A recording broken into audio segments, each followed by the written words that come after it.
साथियों नमस्कार। चर्चा चौपाल पे में आज हमारे साथ हैं सरदार मनिंदर सिंह जी।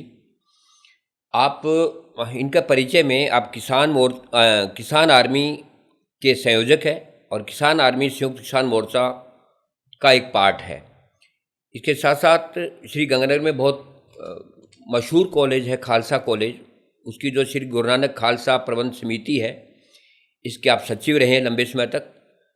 कृषि उपज मंडी समिति श्री गंगानगर के आप अध्यक्ष रहे हैं और जहर से मुक्ति आंदोलन हमारे यहाँ लंबे समय से चल रहा है, उसके आप संयोजक हैं। उससे पहले स्टूडेंट लाइफ में खालसा कॉलेज के आप छात्र संघ के अध्यक्ष रहे हैं और लंबे समय से समाज सेवा से, राजनीति से और सामाजिक सेवा से जुड़े हुए हैं। हमारी कोशिश है कि जिस तरह का इनका व्यक्तित्व है बहुआयामी, उसी तरह से अलग अलग मुद्दों पे उनसे बात हो ताकि इस एरिया में क्या घट रहा है वो देश के अन्य स्थानों तक पहुंचे। मनिंदर सिंह जी, आपका स्वागत है स्टूडियो में। सभी को नमस्कार, राम राम, वाहिगुरु जी का खालसा, वाहिगुरु जी की फतेह। सबसे पहले जो जहर से मुक्ति आंदोलन है जिसके आप संयोजक हो और आपके पास एक बड़ी टीम है, और शायद देश के अन्य हिस्सों में इस बात को नहीं जानते होंगे, लेकिन हमारे यहाँ पे कैंसर के बहुत सारे मरीज़ हैं, जिसका सबसे बड़ा कारण पंजाब से वो आने वाला वो काला पानी जो मिक्स है हमारे इसके अंदर, उससे जिस तरह का वातावरण बन रहा है, जिस तरह की चीज़ें फैल रही है और लोग बीमार हो रहे हैं। इवन कि यहाँ तक है कि गंगानगर से वहाँ तक बीकानेर तक कुछ गाड़ियाँ जाती हैं, उनका नाम ही कैंसर वाली गाड़ी रखा हुआ है। तो इसके बारे में थोड़ी डिटेल्स, क्यों आपने तो पूरा फिजिकली वहाँ तक पहुँचे हो, रात दिन आंदोलन में रहते हो, थोड़ा डिटेल्स हमारे दर्शकों के लिए। अगर अपने पीछे से शुरू करें तो जैसे ही नहर में बंदी होती थी, आज से कोई 10, 12, 15 साल पहले की बात से शुरू करें अपने, तो आम जब नहर चलती थी, 12 महीने चलती है नहर, पूरा साल चलती है नहरें, तो बीच में एक समय होता है जिसमें नहर की सफाई करने के लिए सरकार नहर की बंदी ले लेती थी। जब नहर की बंदी होती थी तो उस समय जब नहर में पानी छोड़ा जाता था, उस समय बिल्कुल काला पानी आता था और 12 महीनों में लगभग 1 महीना या कोई 15 दिन ऐसे होते थे जब नहर में पानी बहुत ज़्यादा गंदा आता था। उस समय कुछ लोगों ने उस पर ध्यान दिया और उन्होंने ये देखा भाई इन 15 दिनों में नहर में पानी इतना क्यों खराब आ रहा है। उसके बाद कुछ लोग अवेयर हुए और सरकार से मांग की भी ये पानी आ रहा है इसको साफ किया जाए, ये गंदा क्यों आ रहा है। लेकिन समय की सरकारों ने, चाहे कोई भी रही हो, राजनीति होती रही है इसके ऊपर। अगर एक पार्टी सत्ता में है तो दूसरी विरोध करती थी, अगर दूसरी सत्ता में आ गई तो दूसरी पार्टी विरोध करती थी। तो ये तो एक राजनीतिक है, लेकिन असल बात थी भी उस मुद्दे पर आज तक ध्यान नहीं दिया गया। पिछले 15 साल तक हम कलेक्टर से मिले, एसडीएम से मिले, पटवारी से शुरू किया, फिर ऊपर मुख्यमंत्री जी को लिखा, केंद्र सरकार को लिखा, राज्य सरकारों को लिखा। जो मैसेज सरकारों तक देना था वो कई लोगों ने, कई संगठनों ने मिलके दिया और अलग अलग भी दिया। और लड़ाई है ये, इसमें कोई जरूरी नहीं कोई एक लड़े, जितने संगठन ज़्यादा लड़ें, चाहे अलग अलग लड़ें, कोई दिक्कत नहीं, उससे अवेयरनेस ही आएगी। तो लोगों ने इसके लिए धरना प्रदर्शन, जो लोकतांत्रिक तरीके से जो भी अपने कर सकते हैं वो लोगों ने किया। जब कुछ संघर्ष लंबा हो जाता है तो वो उदासीन हो जाते हैं लोग, और जब रिजल्ट नहीं आता तो लोग उदासीन हो जाते हैं। कुछ साथी उदासीन भी हुए, कुछ फिर नए लोग ऊर्जा के तहत आए, नई ऊर्जा के तहत। तो सभी ने सोचा भी इसका अध्ययन किया जाए, भी ऐसा क्यों हो रहा है। अपने सरकार को कह दें भाई पानी गंदा आ रहा है, इसको बंद करो। तो सरकार बंद कैसे करे ये भी उनको बताना पड़ेगा। भाई एक तो खाली ये काम ऐसे होना चाहिए और सामने लोग पूछे भी आप रास्ता बताओ तो कैसे करें। उसके लिए हमारे साथी सुखवीर सिंह जी हैं, कामरेड साहब अपने रविंद्र जी तरखान हैं, और भी बहुत सारे साथी जिन्होंने ये तय किया भी अपने इसकी बिल्कुल जो जड़ है वहाँ तक पहुँचे। तो हमने नहर के साथ साथ जहाँ से पानी आ रहा था वहाँ तक पहुँचे, फिर पानी कहाँ से आ रहा है गंदा, नहर में कहाँ से गिर रहा है वहाँ तक पहुँचे। जैसे जैसे अंदर पहुँचते गए तैसे तैसे उसी समय मन में एक ये भाव आए भी हम ये पानी पी रहे हैं, ऐसा पानी तो जानवर भी नहीं पीते। जैसे जैसे गंदे पानी के स्रोतों तक हम पहुँचे, वैसे वैसे मन दृढ़ होता रहा भी ये पानी हम राजस्थान के लोगों को, गंगानगर के लोगों को और पंजाब के लोगों को नहीं पीने देंगे। ये एक दृढ़ निश्चय मन में किया। इसके लिए जिस तरह का भी संघर्ष हो वो करेंगे, ये बात मन में सभी ने अपने रख ली। उसी के तहत कई स्टेपों में आंदोलन हुआ। संत सीचेवाल है पंजाब में, उनका एक आश्रम है, गुरुद्वारा है, वो चलाते हैं और अब वो आम आदमी पार्टी से राज्यसभा में मेंबर हैं। आज से 10 साल पहले उन्होंने भी ये एक अभियान शुरू किया। उनका एक कंसेप्ट था, अभी जो वेई नदी है, एक वहाँ छोटी नदी है जो बड़े नदी का हिस्सा है छोटी, वो उसमें गुरु नानक साहब का एरिया, जब गुरु नानक साहब उसमें नहाते थे जी, तो उनका ये कंसेप्ट था भी यहाँ हमारे गुरुओं की धरती, और जिस नदियों में हमारे गुरु नहा रहे हैं कम से कम वो पानी तो साफ होना चाहिए। तो एक प्रेरणा मिली उनको और उसी प्रेरणा के तहत उन्होंने वेई नदी को साफ किया और एक हिस्से को उन्होंने साफ कर दिया। लेकिन असल बीमारी तो जो अपने लुधियाने का बुढ़ा नाला है, असल समस्या वो है। जब तक उसको हम हल नहीं करेंगे तो हम साफ पानी पीने की कल्पना भी नहीं कर सकते। उसको साफ करने के लिए पंजाब के लोग भी इकट्ठे हुए। अमितोष जी मान हैं, फिल्म डायरेक्टर हैं, और लखा सिधाना पंजाब का एक सामाजिक कार्यकर्ता है, राजनीतिक कार्यकर्ता भी। अब उन्होंने तय किया, हम भी उनके साथ बैठे, हमारी मुलाकात हुई उनसे। उन्होंने ये कहा यार पंजाब में बड़ा गंदा पानी है। तो हमने उनको ये बताया भी पंजाब के तो 3 या 4 जिले गंदा पानी पी रहे हैं, लेकिन राजस्थान के तो 16-17 जिले गंदा पानी पी रहे हैं। ज़्यादा समस्या तो हमारे। ये बात सुनकर उनको भी आश्चर्य हुआ। उनको ये नहीं लग रहा था भी शायद इतना पानी इतने लोग नहीं पीते होंगे, क्योंकि कई बार अपने को इस चीज़ का, दूसरे स्टेट का, राज्य का अपने को ध्यान नहीं देता। जब हमें उन्होंने बताया भी हम राजस्थान के लोग बहुत बड़ी संख्या में, हमारे 3 परियोजना है नहर की जो हरी के हेड से निकलती हैं, गंग नहर परियोजना, भाखड़ा नहर परियोजना और इंदिरा गांधी नहर परियोजना, और तीनों ही हरी के हेड से निकलती हैं और तीनों में ही गंदा पानी सप्लाई होता है।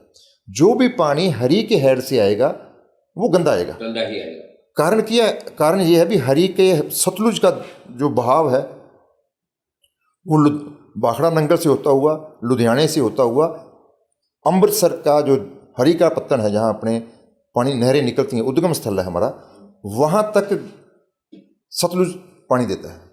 सतलुज का दरिया है उसको। और जैसे ही सतलुज लुधियाने के से पास में से निकलता है तो लुधियाने शहर का सारा सीवरेज का पानी, फैक्ट्रियों का सारा गंदा पानी, एक नाला है वजीदपुर गांव है वहाँ, वलीपुर गांव जो कि लुधियाना से 17 किलोमीटर आगे है, वहाँ वो पूरा गंदा कम से कम 300-400 क्यूसेक पानी, बिल्कुल साफ पानी, पवित्र पानी के बीच में डलता है। एक नहर तो गंदे पानी की आ रही है, एक दरिया साफ पानी का आ रहा है। उस स्थल पर वलीपुर गांव के बिल्कुल साथ वो हमारे पानी को गंदा कर देता है, जो कि 300, 250, 300, 400 क्यूसेक पानी है। सारी समस्या वही है। हमने ये तय किया भी उसको हम बंद करेंगे। हमने घोषणा कर दी भी इस फलां तारीख को हम बंद करेंगे। तो हमने गांवों में प्रचार किया। जो पंजाब के साथी थे उन्होंने पंजाब में गांव-गांव जाकर लोगों को ये कहा भी हम कम से कम इंसान हैं और प्रकृति, गुरबाणी जगह जगह पर प्रकृति की बात करती है, बलिहारी कुदरत वस्य तेरा अंत न जाए लख्या। भी जो प्रभु भी प्रकृति में है, प्रभु भी प्रकृति में, और प्रकृति को हम गंदा कर रहे हैं। पवन गुरु पानी पिता माता धरत महत, ये पानी को तो गुरु की उपाधि है, पवन गुरु पानी पिता की उपाधि है। तो हम तो ये तीनों चीज़ें गंदी कर रहे हैं, पृथ्वी को भी गंदी कर रहे हैं, हवा को भी गंदा कर रहे हैं और पानी को भी गंदा कर रहे हैं। तो जो हमारे गुरुओं ने हमें वचन दिया है हम वो तोड़ रहे हैं।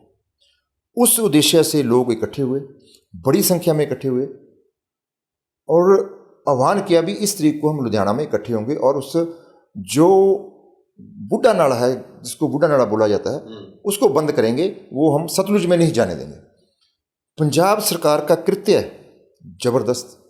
पहले तो पंजाब सरकार ने घोषणा की कि हम पानी साफ करेंगे, क्योंकि चुनावों से पहले यही उनकी घोषणा थी, भाई हम पानी साफ करेंगे। अपने मान साहब, भगवंत सिंह मान, उनके मंत्री, उनकी पार्टी, संत सीचेवाल साहब को उन्होंने राज्यसभा का मेंबर बनाया और ये एहसास करवाया लोगों को, भाई जो लोग पानी के लिए लड़ रहे हैं, पानी को स्वच्छ करने के लिए लड़ रहे हैं, हम उनको राज्यसभा में पहुंचा रहे हैं। मैसेज बढ़िया था, ताकि आवाज़ यहाँ की लोगों को ये लगे भी यार जो लोग लड़ रहे हैं वो राज्यसभा में बोलेंगे।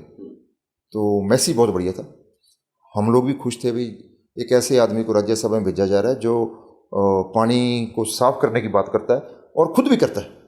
और एक तो खाली बात करनी होती है और एक खुद मेहनत करके दरियाओं को साफ करना, और लोगों पर विश्वास भी था उन पर। लोग गंगानगर के लोगों पर उनका विश्वास इसलिए था, जब उन्होंने भी आह्वान किया था तो गंगानगर के लोग भी वहाँ गए थे उस समय। उन्होंने वेई नदी को बंद करने की बात की थी उस समय। जैसे हमने ये सोचा था भी मेन समस्या वहाँ है, उसको बंद किया, लेकिन जब संत सीचेवाल का जो उस समय उद्देश्य था वो वेई नदी का था, वो थोड़ा पानी था गंदा, वो साफ कर लिया। एक बार कोई एक स्टेप उठ जाए तो दूसरे के लोगों को मन में ये विश्वास होता है भी एक स्टेप तो उठ लिया। जैसे किसी एक वार्ड पार्षद ने अपने वार्ड को साफ कर लिया, जी।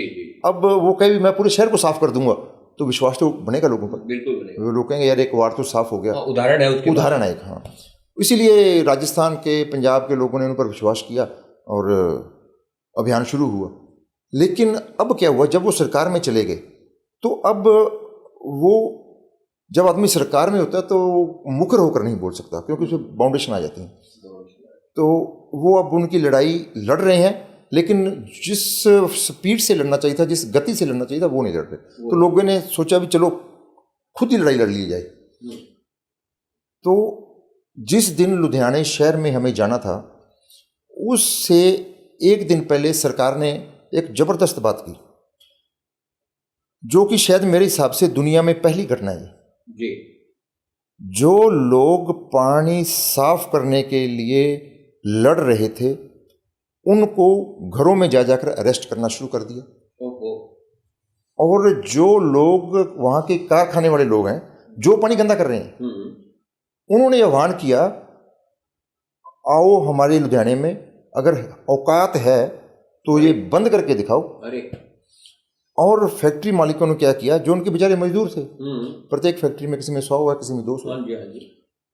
और मजदूर तो बेचारे को वहाँ जाना ही पड़ेगा जहाँ मालिक कहेगा। उन्होंने फैक्ट्रियाँ बंद की उस दिन और एक बड़ी सभा की घोषणा कर दी कि हम भी बूढ़े नाले के ऊपर एक जगह पे प्रोग्राम करेंगे और देखेंगे कौन सा माई का लाल हमें रोकता है। चैलेंज।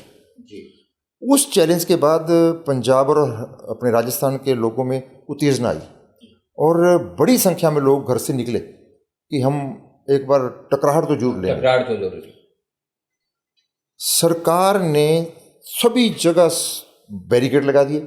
लुधियाने से 20 किलोमीटर दूर तक कोई जीप कार बंद कर दी और हम राजस्थान से भी कम से कम 20 बसें लेकर गए और जीपें कारें अलग थी। बड़ी संख्या में लोग गए। हमें ध्यान था भी हम मेन रोड पर चढ़ेंगे तो, ये दिसंबर की बात है। हाँ, दिसंबर की बात है, हमें अरेस्ट कर लिया जाएगा। 3 या 4 दिसंबर थी। तो हम गांवों के बीच में से गए। हम गांवों में जाते जाते हम पहुंच गए बरनाला पर। जैसे ही हम हाईवे पे चढ़े तो पुलिस ने भारी संख्या में हमें रोक लिया आगे और रोक के हमें वहीं डिटेन कर लिया और कह दिया भी आप आगे नहीं जा पाओगे। तो हमने भी ये सोचा भी हम आगे तो जा ही नहीं पाएंगे, बड़ी संख्या में पुलिस है, धक्का तो कर नहीं सकते। हमने वहाँ हाईवे पर जाम लगा दिया और जब तक हमारे साथियों को कोई मैसेज नहीं आएगा तब तक हम यहीं बैठेंगे। तो बरनाला हाईवे जो लुधियाने की तरफ जाता है वहाँ हमने जाम लगा दिया और जो लोग लड़ाई लड़ रहे थे उनको पुलिस ने अरेस्ट कर लिया।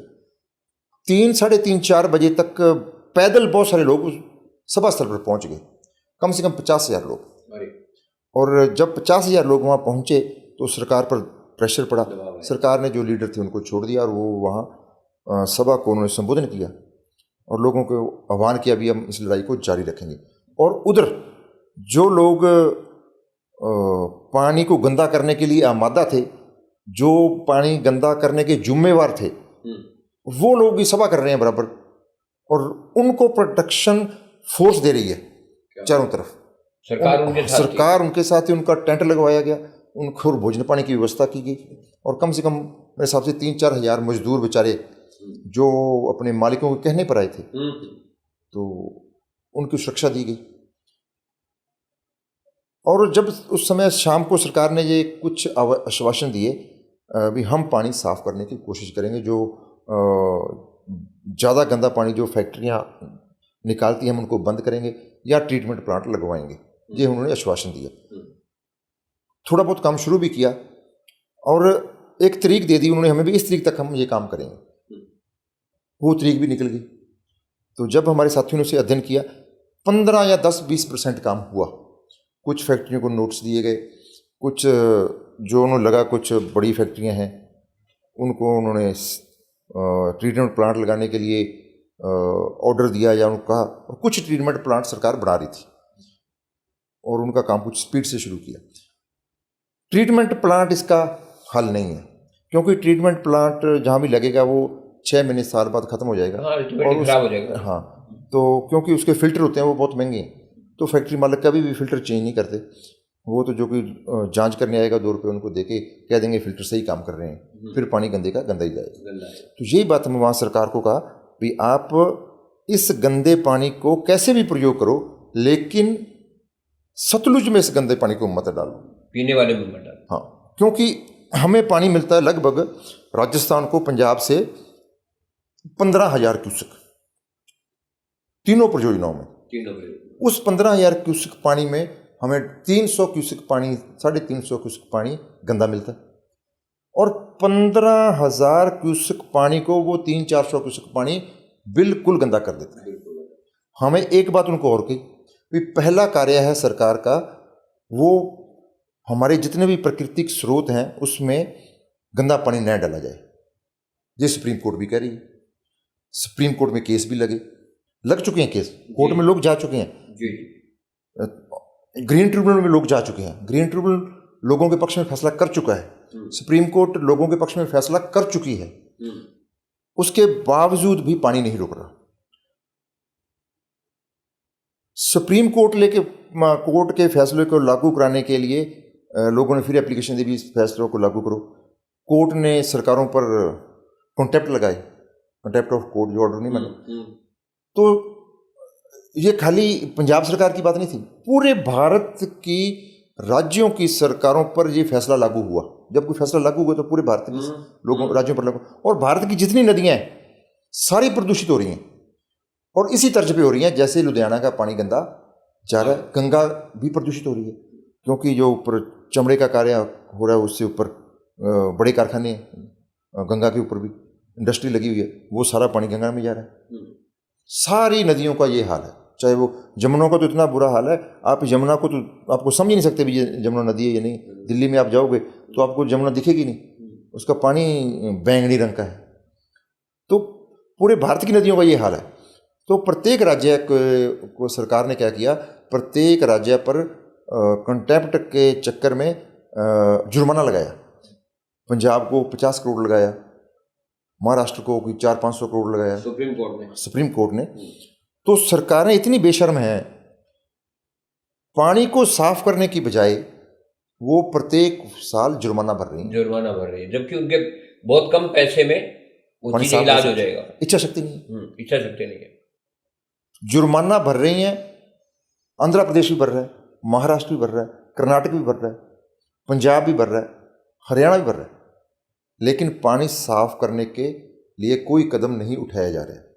इससे ये स्पष्ट होता है भी ये जो कारखाने के मालिक हैं उनके दबाव में हैं ये लोग, क्योंकि सरकारों को बड़ा फंड ये कारखाने वाले देते हैं, बड़ी फैक्ट्रियों वाले देते हैं। तो ये कह रहे हैं भी हम पानी का क्या करें, तो क्या पानी जहाँ है उसमें डाल दो, तो पानी ये पीने वाला है। इसलिए हमारे क्षेत्र में सबसे ज़्यादा बीमारियां इसलिए फैल रही हैं क्योंकि जो लुधियाना में इंडस्ट्री है, जब पानी की जांच की गई उसमें मैग्नीशियम, उसमें क्रोमियम, सबसे खतरनाक जो उसमें था वो था यूरेनियम। जब पानी में यूरेनियम है और हम वो पिएंगे तो ये समझो भी हम कैंसर का पानी ही पी रहे हैं, और हमें होगा ही होगा, ये निश्चित है, क्योंकि कोई भी फिल्टर यूरेनियम को पानी से अलग नहीं कर सकता, फिल्टर केमिकल्स को अलग नहीं कर सकते। फिल्टर साफ कर देंगे, मिट्टी साफ कर देंगे, जो कुछ ऐसे रसायन है जो शरीर के लिए जरूरी होते हैं उनको तो साफ कर देंगे, लेकिन जो हानिकारक रसायन है उनको फिल्टर नहीं साफ कर पाएंगे। इसलिए हमारे सभी साथियों ने ये मन में दृढ़ निश्चय किया कि इस पानी को रोकना ही है, चाहे किसी कीमत पर रोके। क्योंकि आज कई बार अपने सोचते हैं, अभी आपने पाकिस्तान से युद्ध हो रहा है, लड़ाई पे अपने, हमारा दुश्मन है पाकिस्तान या चाइना हमारा दुश्मन है। वो हमें क्या नुकसान पहुंचाता है? वो हमारी संपत्ति को ले लेता है, हमें डरता है भी हम पे कब्जा ना हो जाए। उसकी आंख रहती है हमारी ज़मीन पे, उसकी आंख रहती है हमारे नौजवानों पर भी, उनको ख़त्म किया जाए। उसकी आंख रहती है हमारे गहने छीन लिए जाए। दुश्मन तो यही करे। जो कार्य दुश्मन कर रहा है वही कार्य तो हमारे साथ हो रहा है ना। मान लो मेरे को कैंसर हुआ तो क्या होगा? मेरी जान शुरू हो जाएगी, बीमारी पकड़ी गई, मेरे को बीकानेर या फिर बॉम्बे टाटा हॉस्पिटल वहाँ जाना पड़ेगा। वहाँ जाएंगे तो क्या होगा? कम से कम 20-30 लाख रुपए मेरा 6 महीने में, साल में लग जाएंगे। और वो हर आदमी के बस की बात नहीं है। हर की। और परिवार क्या होता है? परिवार सोचता है जहाँ हमारा आदमी बच जाए। उस बचाने के चक्कर में उसकी जमीन, उसके गहने औरत के बिक जाते हैं। कईयों में घर तक बिके। बहुत सारे लोगों को घर बिके। दुश्मन तो यही करता ना, वो भी हमारी जमीन छीनता है, हमारी औरतों को छीनता है, हमारे गहने छीनते हैं। जब आदमी कैंसर से बीमार होता है तो वो खाली बीमार नहीं होता, उसके परिवार की आर्थिक स्थिति खत्म हो जाती है, तो नैतिकता भी खत्म हो जाती है। आर्थिक स्थिति के बाद आदमी की मनोबल टूटता है, नैतिकता भी टूट जाती है। नैतिकता टूटती है तो समाज भी खत्म हो जाता है। जो कार्य दुश्मन कर रहे हैं वो तो हमारे साथ हो रहा है। जो कार्य दुश्मन करेगा वो तो इस प्रक्रिया के तहत वही तो हो गया ना। प्रक्रिया अलग अलग है, वो सीधा मरेगा, ये रोज मरेंगे। वो हमारी संपत्ति छीनेगा, हमारी संपत्ति डॉक्टर छीन के ले जाएंगे। हमारे तो छीन गया ना, चाहे वो कहीं का आदमी हो, उसका घर भी चला गया, उसके बच्चे भी भूखे रह रहे हैं, वो खुद भी रोज मर रहा है। तो ये बात सोच के हम सब ने ये तय किया भी ये महसूस कर लो सभी लोग जो साथी हैं हम 10, भी हमें कैंसर हो चुका है। अब कैंसर हो चुका है तो हमें बीकानेर भी जाना पड़ेगा, हमें बम्बई भी जाना पड़ेगा। उससे अच्छा क्यों नहीं हम बूढ़े नाले पे जाएं? उससे अच्छा क्यों नहीं हम सरकार से लड़े? कैंसर में हमें पता है हम मर जाएंगे, 2 साल बाद मर जाएंगे, 3 में मर जाएंगे, 4 में मर जाएंगे। अगर हम लड़ाई लड़ते यहाँ भी मर गए तो क्या फर्क पड़ेगा? भाई मरना तो तब भी है तो मरना तो अब भी। बिल्कुल। अगर हमारे 5-5, 10-10, 20-20 लाख रुपए हमारी जेब से लग गए तो भी हम ये सस्ता मानो, क्योंकि अब हमें कैंसर हो गया, हो सकता है 20 लग जाए, 30 लग जाए। तो ये बात हमने सोच के ये तय किया कि हमें आर्थिक तौर पर भी एक लड़ाई लड़नी हो तो लड़ेंगे, सरकार से लड़ते हुए अगर हमें चोट भी लगती है तो भी लड़ेंगे, क्योंकि खाली हमारी बात नहीं है। अब ये लड़ाई हमारे बच्चों की है। मान लो हम तो मर गए, बच्चों की पीढ़ियों तक जाएगी ना। आने वाले छोटे छोटे बच्चों को कैंसर है, जन्म लेते हुए बच्चों के मुंह में कैंसर है। जिसका भी जन्म हुआ है कैंसर का है, उस बच्चे के मुंह में। तो जब ऐसी हालात हमारे सामने आएगी तो उससे अच्छा तो हम खुद ही मर लेना। तो इसलिए ये लड़ाई हमें मजबूती से लड़नी पड़ेगी, और इसके रास्ते भी हैं। कोई बड़े ये बात नहीं है भी ये समस्या खत्म नहीं हो सकती। 2 रास्ते हैं। एक रास्ता, सरकार पंजाब खुद ही उस गंदे पानी को कहीं और वितरित कर दे, या अगर नहीं हो रहा उनसे तो हम प्रत्येक मंच पे ये बात कहते हैं भाई हमें 15,000 क्यूसेक पानी देना है सरकार ने, जिसमें 300 क्यूसेक गंदा है।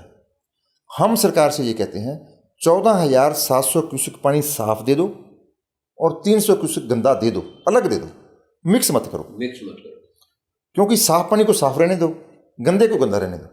वो गंदा भी हमें दे दो, हम उस गंदे का यूटिलाइज कर लेंगे, उसको ख़त्म कर लेंगे, राजस्थान तक पहुंच भी जाएगा। क्योंकि उसके पहुंचने के लिए भी कोई रास्ता होगा। बिल्कुल है। जहां से गंदा पानी सतलुज में जाता है गांव में, उस दरिया के साथ साथ जगह है पैरेलल, उसको पैरेलल ही आने दो। ये सबसे लास्ट रास्ता है। इससे पहले तो सरकार उसको वहीं रोके, क्योंकि ये पंजाब सरकार का कार्य है और केंद्र का भी है, क्योंकि भाखड़ा ब्यास मैनेजमेंट बोर्ड केंद्र के हाथ में। बिल्कुल बिल्कुल। अगर ये लगे भी हम कुछ भी नहीं कर सकते, ये लास्ट रास्ता है, ये पहला नहीं है। जी जी। लास्ट रास्ता ये है, उस दरिया के साथ साथ हरी के पत्तन तक ये पानी बड़े आराम से आ सकता है। जब हरी के पत्तन तक आ गया तो नहर के साथ साथ हमारी ज़मीन है राजस्थान की, तो हमें एक 300-400 क्यूसेक की नहर निकालनी है छोटी, और वो भी कच्ची निकालनी है, पक्की नहीं करनी। कच्ची नहर में आ जाएगा पानी, और वो हम इसको बीकानेर तक, अपने सूरतगढ़ तक ले जा सकते हैं। और सूरतगढ़ में हमारे पास जगह है जिसको वहाँ डंप कर सकते हैं। हाँ, तो उसमें कोई नुकसान नहीं होगा, क्योंकि पीने के लिए अपने यूज नहीं करना उसको, तो खेती भी हो सकती है उससे अगर थोड़े बहुत हिस्से में करें। पेड़ों को लगा सकते हैं, पेड़ों को कोई नुकसान नहीं है। सफ़ेदे लगा सकते हैं, बाग भी लगा सकते हैं, कुछ ऐसे लगा सकते हैं जिसमें फल ना हो, ऐसे पेड़ पौधे भी लगा सकते हैं। फल, चलो गंदे पानी का फल भी क्यों खाया जाए, ये तो लास्ट है।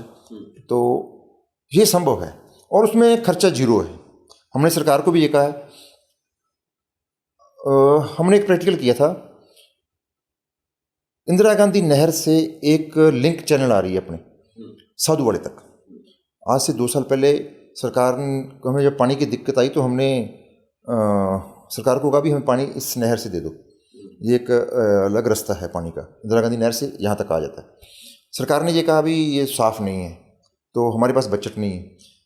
तो गंगानगर के किसानों ने 70 किलोमीटर तक नहर वो 1 महीने में साफ़ कर दी भाई साहब, खुद के पैसे से, खुद के साधनों से 1 महीने में वो नहर बिल्कुल तैयार कर दी। बहुत अच्छे। अगर ये नहर 70 किलोमीटर तक हम साफ़ कर सकते हैं तो 300 क्यूसेक की नहर को हम हरी के पत्तन से सूरतगढ़ तक ले जा सकते हैं। और प्रत्येक गांव में अगर हम ये आह्वान करें भाई, अगर अपने 5000 मोगे मान लेते हैं हम नहरों में, तो 5000 गांवों को अगर हमने कैलकुलेशन की थी, मेरे हिसाब से कोई 150 फुट एक गांव को नहर आती है। एक तरह की कार सेवा होगी। कार सेवा 150 फुट नहर एक गांव के लिए कुछ भी नहीं, कुछ भी नहीं। अगर एक गांव को आह्वान करें यार हमने बच्चे हमारे बचेंगे तो हम 150 फुट नहर आपके हिस्से में आएगी, तो प्रत्येक गांव के लोग 150 फुट नहर को खोद के ले आएंगे। हाँ, कितनी जगह उनके लिए तो कुछ भी नहीं होगा, तो अपनी नहर भी आ जाएगी। ये लास्ट तैयार है, पहला नहीं है। पहले तो सरकारों का काम है वो अपने खुद करें। अगर सरकार ये कह दे भी हमको कुछ ही नहीं कर सकते, तो हम तो ये कहते हैं भी हमें परमिशन दे दो नहर निकालने की, और जहाँ से सड़क से क्रॉस करती है नहर, जहाँ पुल है, तो वो पुल सरकार बना दे नीचे से, क्योंकि वो हम साधन चाहिए, हम खोद के लिए आए। ये भी हमें सरकार को दे चुकी हैं। और कई बार समस्या का समाधान भी देना पड़ता है। भाई समस्या ये हल करो कह रहे हैं, भाई इसको हल करो, तो खाली हल नहीं करो, तो हम ये भी कहते हैं हम आपके साथ सहमत भी हैं, कार सेवा भी करेंगे, अपने साधन भी दे देंगे। तो वो 300 क्यूसेक के लिए नहर है, तो वो पानी अपने यहाँ तक पहुँच सकता है। ये समस्या का एक हल है। तो इसी के लिए लगे हुए हैं। पंजाब के 4 जिले कैंसर से पीड़ित, अपने ज़िले सारे कैंसर से पीड़ित। और एक बार हमने बीकानेर में प्रेस कॉन्फ्रेंस की इस पानी के लिए। हालांकि अपने गंगानगर, हनुमानगढ़ जिला और कुछ बीकानेर के ये रावला और गड़साना, ये क्षेत्र में लोगों को ध्यान है कि हम गंदा पानी पी रहे हैं, लेकिन आगे राजस्थान के लोग तो ये सोचते हैं भी हम तो अमृत पी रहे हैं, उनको ये महसूस ही नहीं भी गंदा पानी पी रहे हैं। और ना ही वहाँ तक कोई अभी तक मैसेज है, वो तो बड़ी खुशी से पीते हैं। अभी यार हम बच्चों को हम अमृत पिला रहे हैं और हमारे बच्चे मजबूत होंगे।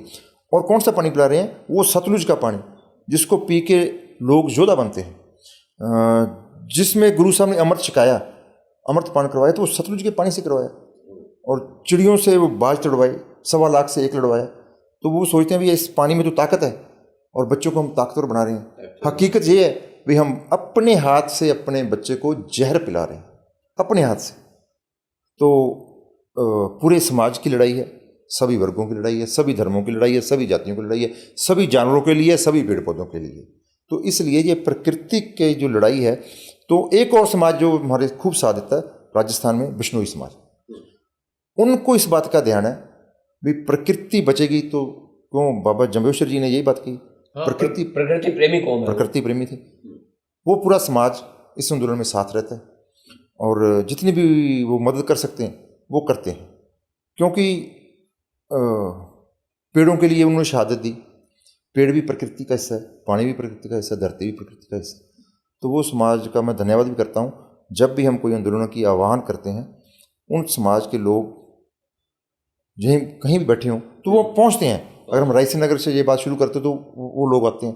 गंगानगर में है तो गंगानगर का जो बिश्नोई ट्रस्ट है जो यहाँ बना हुआ है, वो लोग भी आके हमें 2 रुपये चंदा भी दे के जाते हैं, साधन भी देते हैं और साथ भी चलते हैं। तो जिनको ध्यान है अपनी पीढ़ियों को जो बचाने की कोशिश करता है वो तो लड़ेगा और लड़ना भी चाहिए। ये कोई छोटा युद्ध नहीं है, ये भी जैसे पाकिस्तान से युद्ध लड़ रहा है, बड़ा युद्ध है, सेम लड़ाई है, क्योंकि नुकसान भी उतना ही हो रहा है जितना हमें दुश्मन करना चाहता है, वही तो नुकसान हो रहा है पानी से। तो ये भी अभियान उतना ही बड़ा है जितना हमने पाकिस्तान से युद्ध किया है, उससे छोटा नहीं है। तो इसलिए लोगों को मैं कहूँगा भाई इसमें कोई जाति की बात नहीं, धर्म की बात नहीं है, ये तो आने वाली नस्लों की, आने वाली पीढ़ियों की बात है। उनको बचाना है तो हमें लड़ना पड़ेगा, चाहे थोड़ा लड़ लें चाहे ज़्यादा लड़ लें, लास्ट में एक अंतिम लड़ाई तो लड़नी पड़ेगी।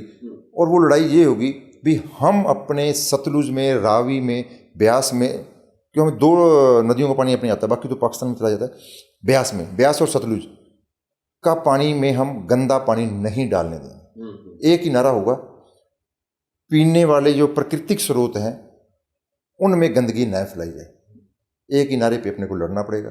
और मेरे हिसाब से धीरे धीरे हमें टारगेट रखा है। कई लोग हमें कहते थे यार आप कितने दिन लड़ोगे। हाँ, मैं यही पूछ रहा हूँ आपसे कि मान साहब कि आप तो मतलब ग्राउंड लेवल पे जुड़े हुए हो, इससे बाधाएं आती है उनसे भी आप परिचित हो, समय समय पे जो बाधाएं आती है आंदोलन के साथ, तो आपको लगता है कि ये मुहिम मतलब अंजाम तक पहुंचेगी? बिल्कुल पहुंचेगी। कारण है इसका, जिसके परिवार से जब अर्थी उठती है ना कैंसर के मरीज की, तो उसके जो रिश्तेदार खास होते हैं, मामे चाहे तातू चाहे जो बच्चे उसके, तो उनके मन में एक बार क्वेश्चन जरूर आता है, यार बहुत भागे, बहुत सेवा की, रिजल्ट 0 आया। उसी के तहत अपने हम गए स्याग थे जहाँ अपने एक नित्यालय गांव में, तो डेथ हो गई उनकी कैंसर की वजह से, बुजुर्ग थे। तो टीचर है हमारे स्याग साहब, बड़ी आदमी है। हम बैठने गए तो उन्होंने बात की, यार पिताजी भी कैंसर से गए। तो हमने सब ने लोगों ने ये बात तय की है भाई हम गंदे पानी के खिलाफ लड़ेंगे। तो क्योंकि कारण हमारे पिताजी की मृत्यु का कारण गंदा पानी है, और मृत्यु का कारण मतलब दुश्मन। कोई मेरे पिताजी को मार जाए तो हम उसका पीछा करते हैं। आज किसी ने मेरे भाई को मार दिया, मेरे पिता को मार दिया, तो मेरे मन में रहेगी बदला लेना है। किससे? जिसने मारा। और किसने मारा? गंदे पानी ने मारा। उसको रोकने के लिए हमें उस दम तक लड़ाई लड़नी पड़ेगी। जैसे हम अपने दुश्मन से व्यवहार करते हैं, वैसा व्यवहार हमें अपने आप में उत्पन्न करना पड़ेगा। इतना हमें को उत्तेजित होना पड़ेगा कि ये हमारे परिवारों को मार रहा है। तो मेरे हिसाब से लोग समझ जाएंगे जल्दी, और एक बड़ा मूवमेंट बनेगा। जब सरकार को, पंजाब सरकार को भी सोचना पड़ेगा, केंद्र सरकार को सोचना पड़ेगा, कम से कम सतलुज और ब्यास का पानी साफ होगा, ये हमें उम्मीद है। और हमारी ये कोशिश है भी हम इस अभियान को दिवाली तक पूरा करें, ये नहीं लंबा करें, इसी साल। हाँ, इसी साल। उसके लिए हम अभी तो नहरों में पानी की समस्या है, नहीं तो हमने ये मूवमेंट शुरू कर देनी थी। हमने ये सोचा था भी इस जो 2 महीने जेठ हाड़ का महीना, इसमें फसल खेत में काम नहीं होते और हम गाँवों में मूवमेंट शुरू करेंगे। लेकिन अब पानी की दिक्कत है, तो पहले पानी की लड़ाई लड़नी पड़ेगी।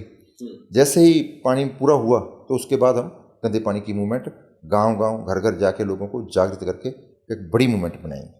मान साहब, इसके साथ साथ हमारा एरिया कृषि प्रधान एरिया है, और किसान मजदूर जो तमाम लोग फसल पे डिपेंड है, फसलें बीजी जाती है।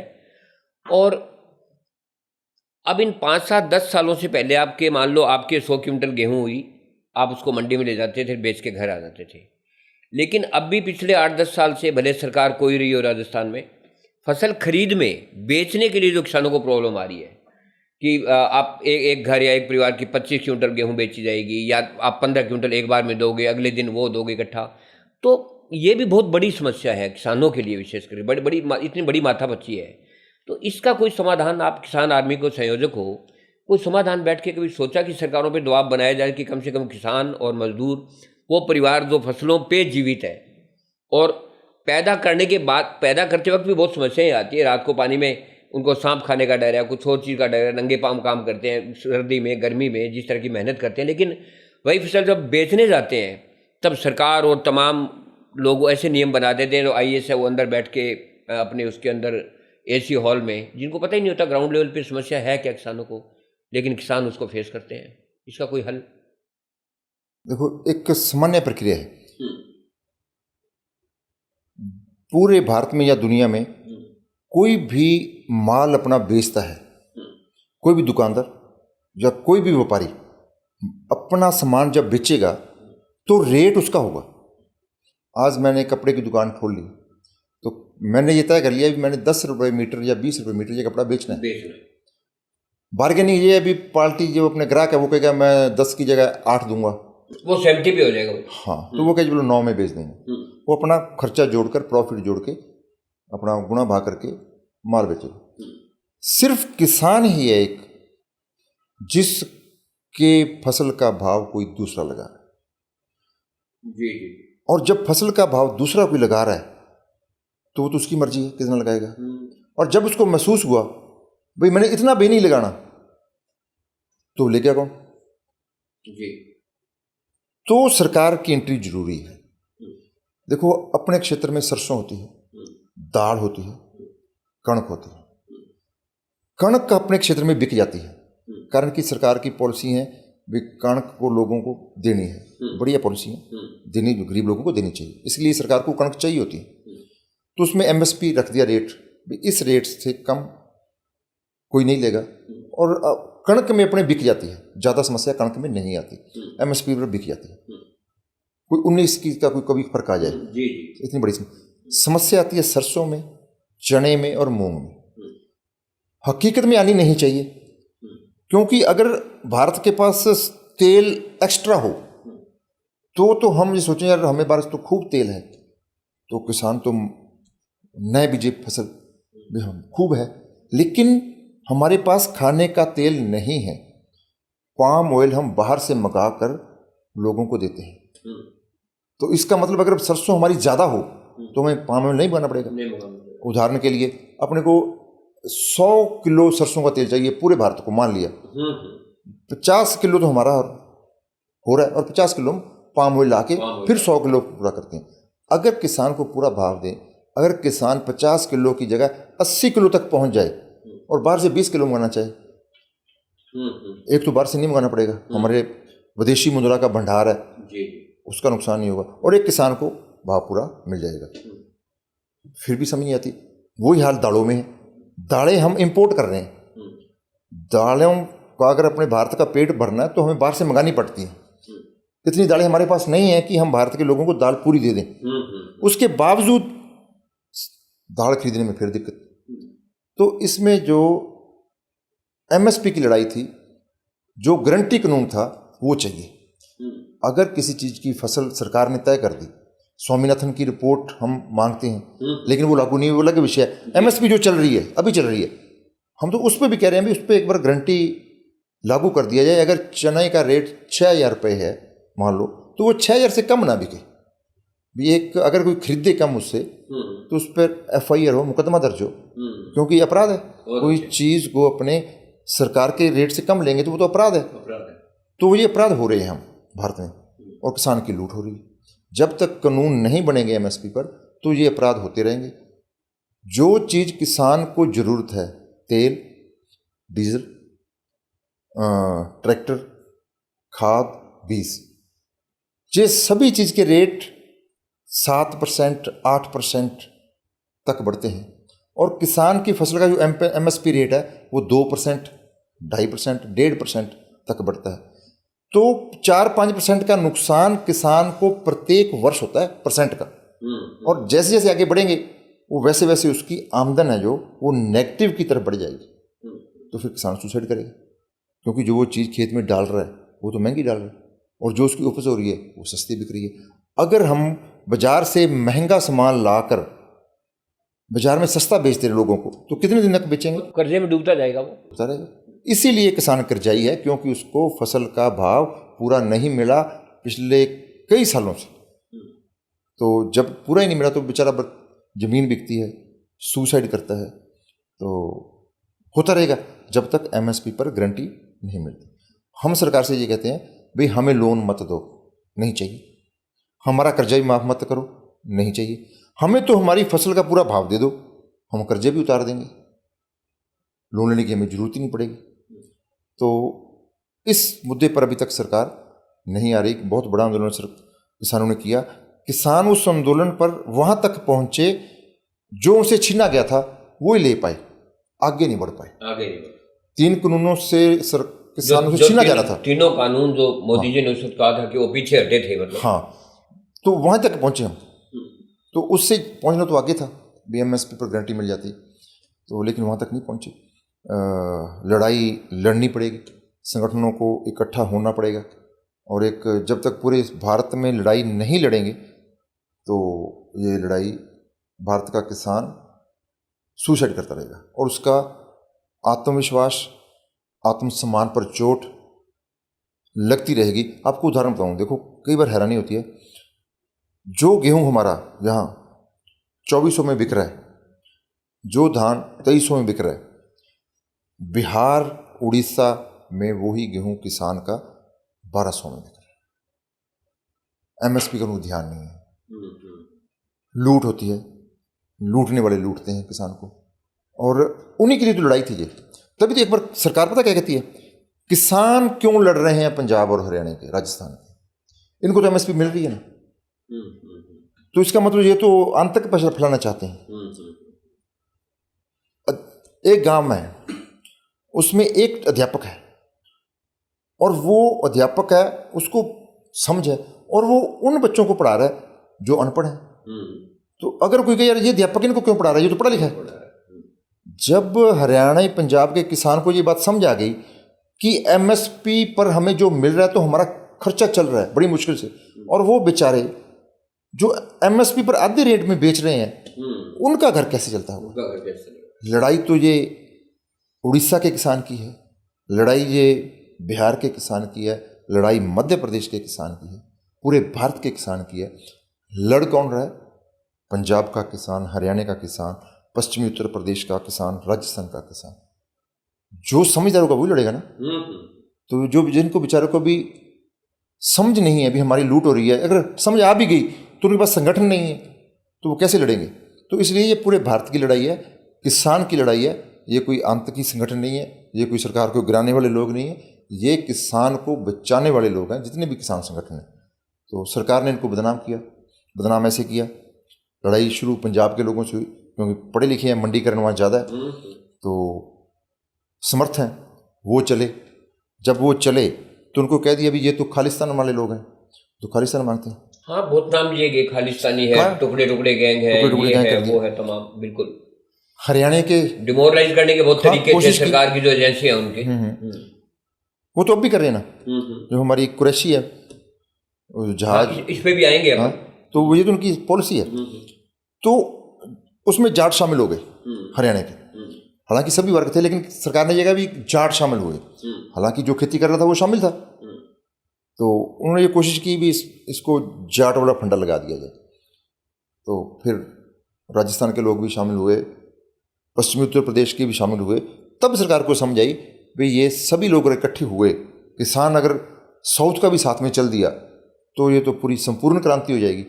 संपूर्ण क्रांति से पहले पहले इनसे निपटा जाए। तो सरकार ने घोषणा की भाई हम 3 कृषि बिल वापस ले रहे हैं। तो लड़ाई वहीं की वहीं है। MSP लड़ाई जरूरी है, MSP किसान को मिलनी चाहिए, तभी किसान सुरक्षित है। ये तो किसान की और मंडियों की बात है। और चौधरी छोटू राम जी, देखो मंडियां कब बनी?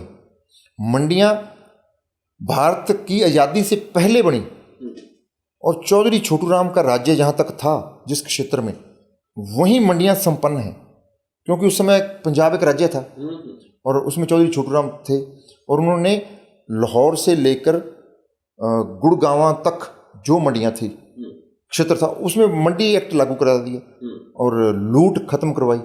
जो एक पर्टिकुलर लोगों की लूट थी, जिसको वो लुटेरा वर्ग बोलते थे, उनकी लूट बंद करवाई। उनसे ब्याज की जो लेने की प्रक्रिया थी उसको भी रेगुलेट करवाया।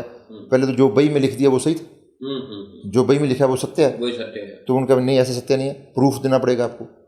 तो पर्टिकुलर कुछ वर्ग उनके खिलाफ हो गए। तो उनको उसी समय से बदनाम करना शुरू कर दिया। आज भी वही पोजीशन है, जो किसी किसान के साथ खड़ा होगा उसको बदनाम कर दिया जाएगा कि ये किसान की लड़ाई क्यों लड़ रहे। तो मंडी एक्ट आने के बाद किसान कम से कम आज़ादी की तरफ बढ़ा, और भारत के गुलाम थे हम, लेकिन किसान की आज़ादी उसी समय से शुरू हो गई थी चौधरी छोटूराम जी की वजह से। इसीलिए चौधरी छोटूराम को किसान वर्ग याद करता है। तो ये लड़ाई लंबी चलती रहेगी। जी मान साहब अभी बीच में आपने कुरैशी का जिक्र किया। हमारे देश में मैं कम से कम पिछले 8-10 साल से या 10-12 साल से सब लोग महसूस कर रहे हैं कि हम पढ़ते आए हैं, हिंदू मुस्लिम सिख ईसाई आपस में सब भाई भाई, सब ने पढ़ा है, आपने पढ़ा है, मैंने पढ़ा है, बाकी लोगों ने पढ़ा है। लेकिन इन पिछले 10-12 साल से जो घट रहा है, विशेष करके धर्म को लेके, और धर्म में विशेष करके हिंदू मुस्लिम को लेके, जो सरकारें या उनके जो नुमाइंदे हैं, उनके जो कार्यकर्ता हैं, जिस तरह की चीज़ें फैला के और कुर्सी पे बने हुए हैं, वहाँ धर्म पूछ के ये हुआ, जाति पूछ के ये हुआ, जबकि सरकार खुद में उससे इन्वॉल्व है, उसमें पूरी की पूरी चीज़ों को इस तरह से मोड़ लेती है सारी, मतलब धर्म के नाम पे, कि अंततः उसकी कुर्सी बची रहे।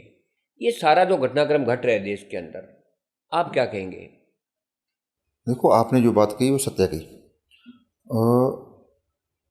अगर किसी की दुकानदारी किसी फंडे पर चल रही हो, बहुत अच्छा नाम है, दुकानदारी। देखो, ये सत्ता दुकानदारी नहीं होती। बिल्कुल। जिस हिसाब से अपन देख रहे हैं, कहने को तो सेवा है और करने को दुकानदारी। चंद लोगों को फायदे के लिए सत्ता प्राप्त इसलिए हुई ना। बिल्कुल बिल्कुल। चंद लोगों को फायदा रहे। अब भी जब इसी युद्ध में अटारी बॉर्डर बंद कर दिया, पाकिस्तान से व्यापार बंद कर दिया, लेकिन कराची बंदरगाह तो खुला था, कांडला खुला था, वो भी बंद करो ना, मुद्रा पोर्ट भी बंद करो। पाकिस्तान क्यों जाए कोई भी चीज़, उनसे तो व्यापार करना है, तो आम लोगों को बंद परेशान करना है। तो जिस चीज़ को उनमें फ़ायदा होगा वो रहेंगे, और समझना तो आम लोगों को पता पड़ेगा ना भाई, आम लोगों के लिए सरकार थोड़ी लड़ रही है, ये तो चंद लोगों के लिए लड़ रही है। तो इससे देश का नुकसान होगा, और हुआ। आपको 2 मिनट में समझा जाएगी कहानी। जब हम पहले युद्ध लड़े थे जिसमें हमने बांग्लादेश बनाया, उस समय ज्यों ही युद्ध शुरू हुआ, रशिया हमारे साथ खड़ा हुआ। बिल्कुल। अगर रशिया हमारे साथ न होता तो हम अमेरिका को रोक नहीं सकते थे। हाँ, 2 ध्रुवीय सत्ता थी तब, अमेरिका और रशिया। तो रशिया ने हमें अपनी सारी फोर्स दी, तो अमेरिका से पहले रशिया के शिप हमारे इंडिया में पहुंच गए। तो अमेरिका को एहसास हो गया भी मैं कुछ नहीं कर पाऊंगा, तो बांग्लादेश अलग हो गया। हमें 92,000 फौजियों को बंधक बनाया और भारत की विजय हुई। इस बार ध्यान से देखो, इस बार क्या हुआ। पाकिस्तान बिल्कुल कमज़ोर, आर्थिक स्थिति 0, उसके आंतरिक मामले खतरनाक। बलूचिस्तान वाले बलूचिस्तान मांग रहे हैं, लड़ रहे हैं वो लोग, जबरदस्त लड़ाई लड़ रहे हैं। पठान ऊपर लगा एरिया अलग मांग रहे हैं, सिंध वाले अलग सोच रहे हैं। ऐसी हालात वाला देश जिसके पास कर्मचारियों को तनख्वाह देने के लिए रुपए नहीं है, वो भारत के साथ लड़ने की तैयारी कर रहा है और लड़ रहा है।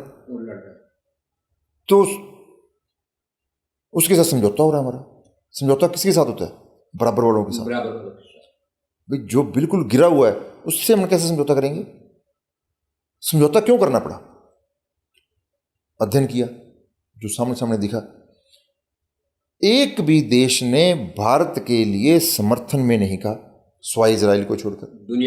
दुनिया में जितने भी देश थे, इजराइल खुद जंग में, वो क्या मदद करेगा? हमें सबसे उम्मीद थी रशिया से, तो रशिया हमारा साथी है।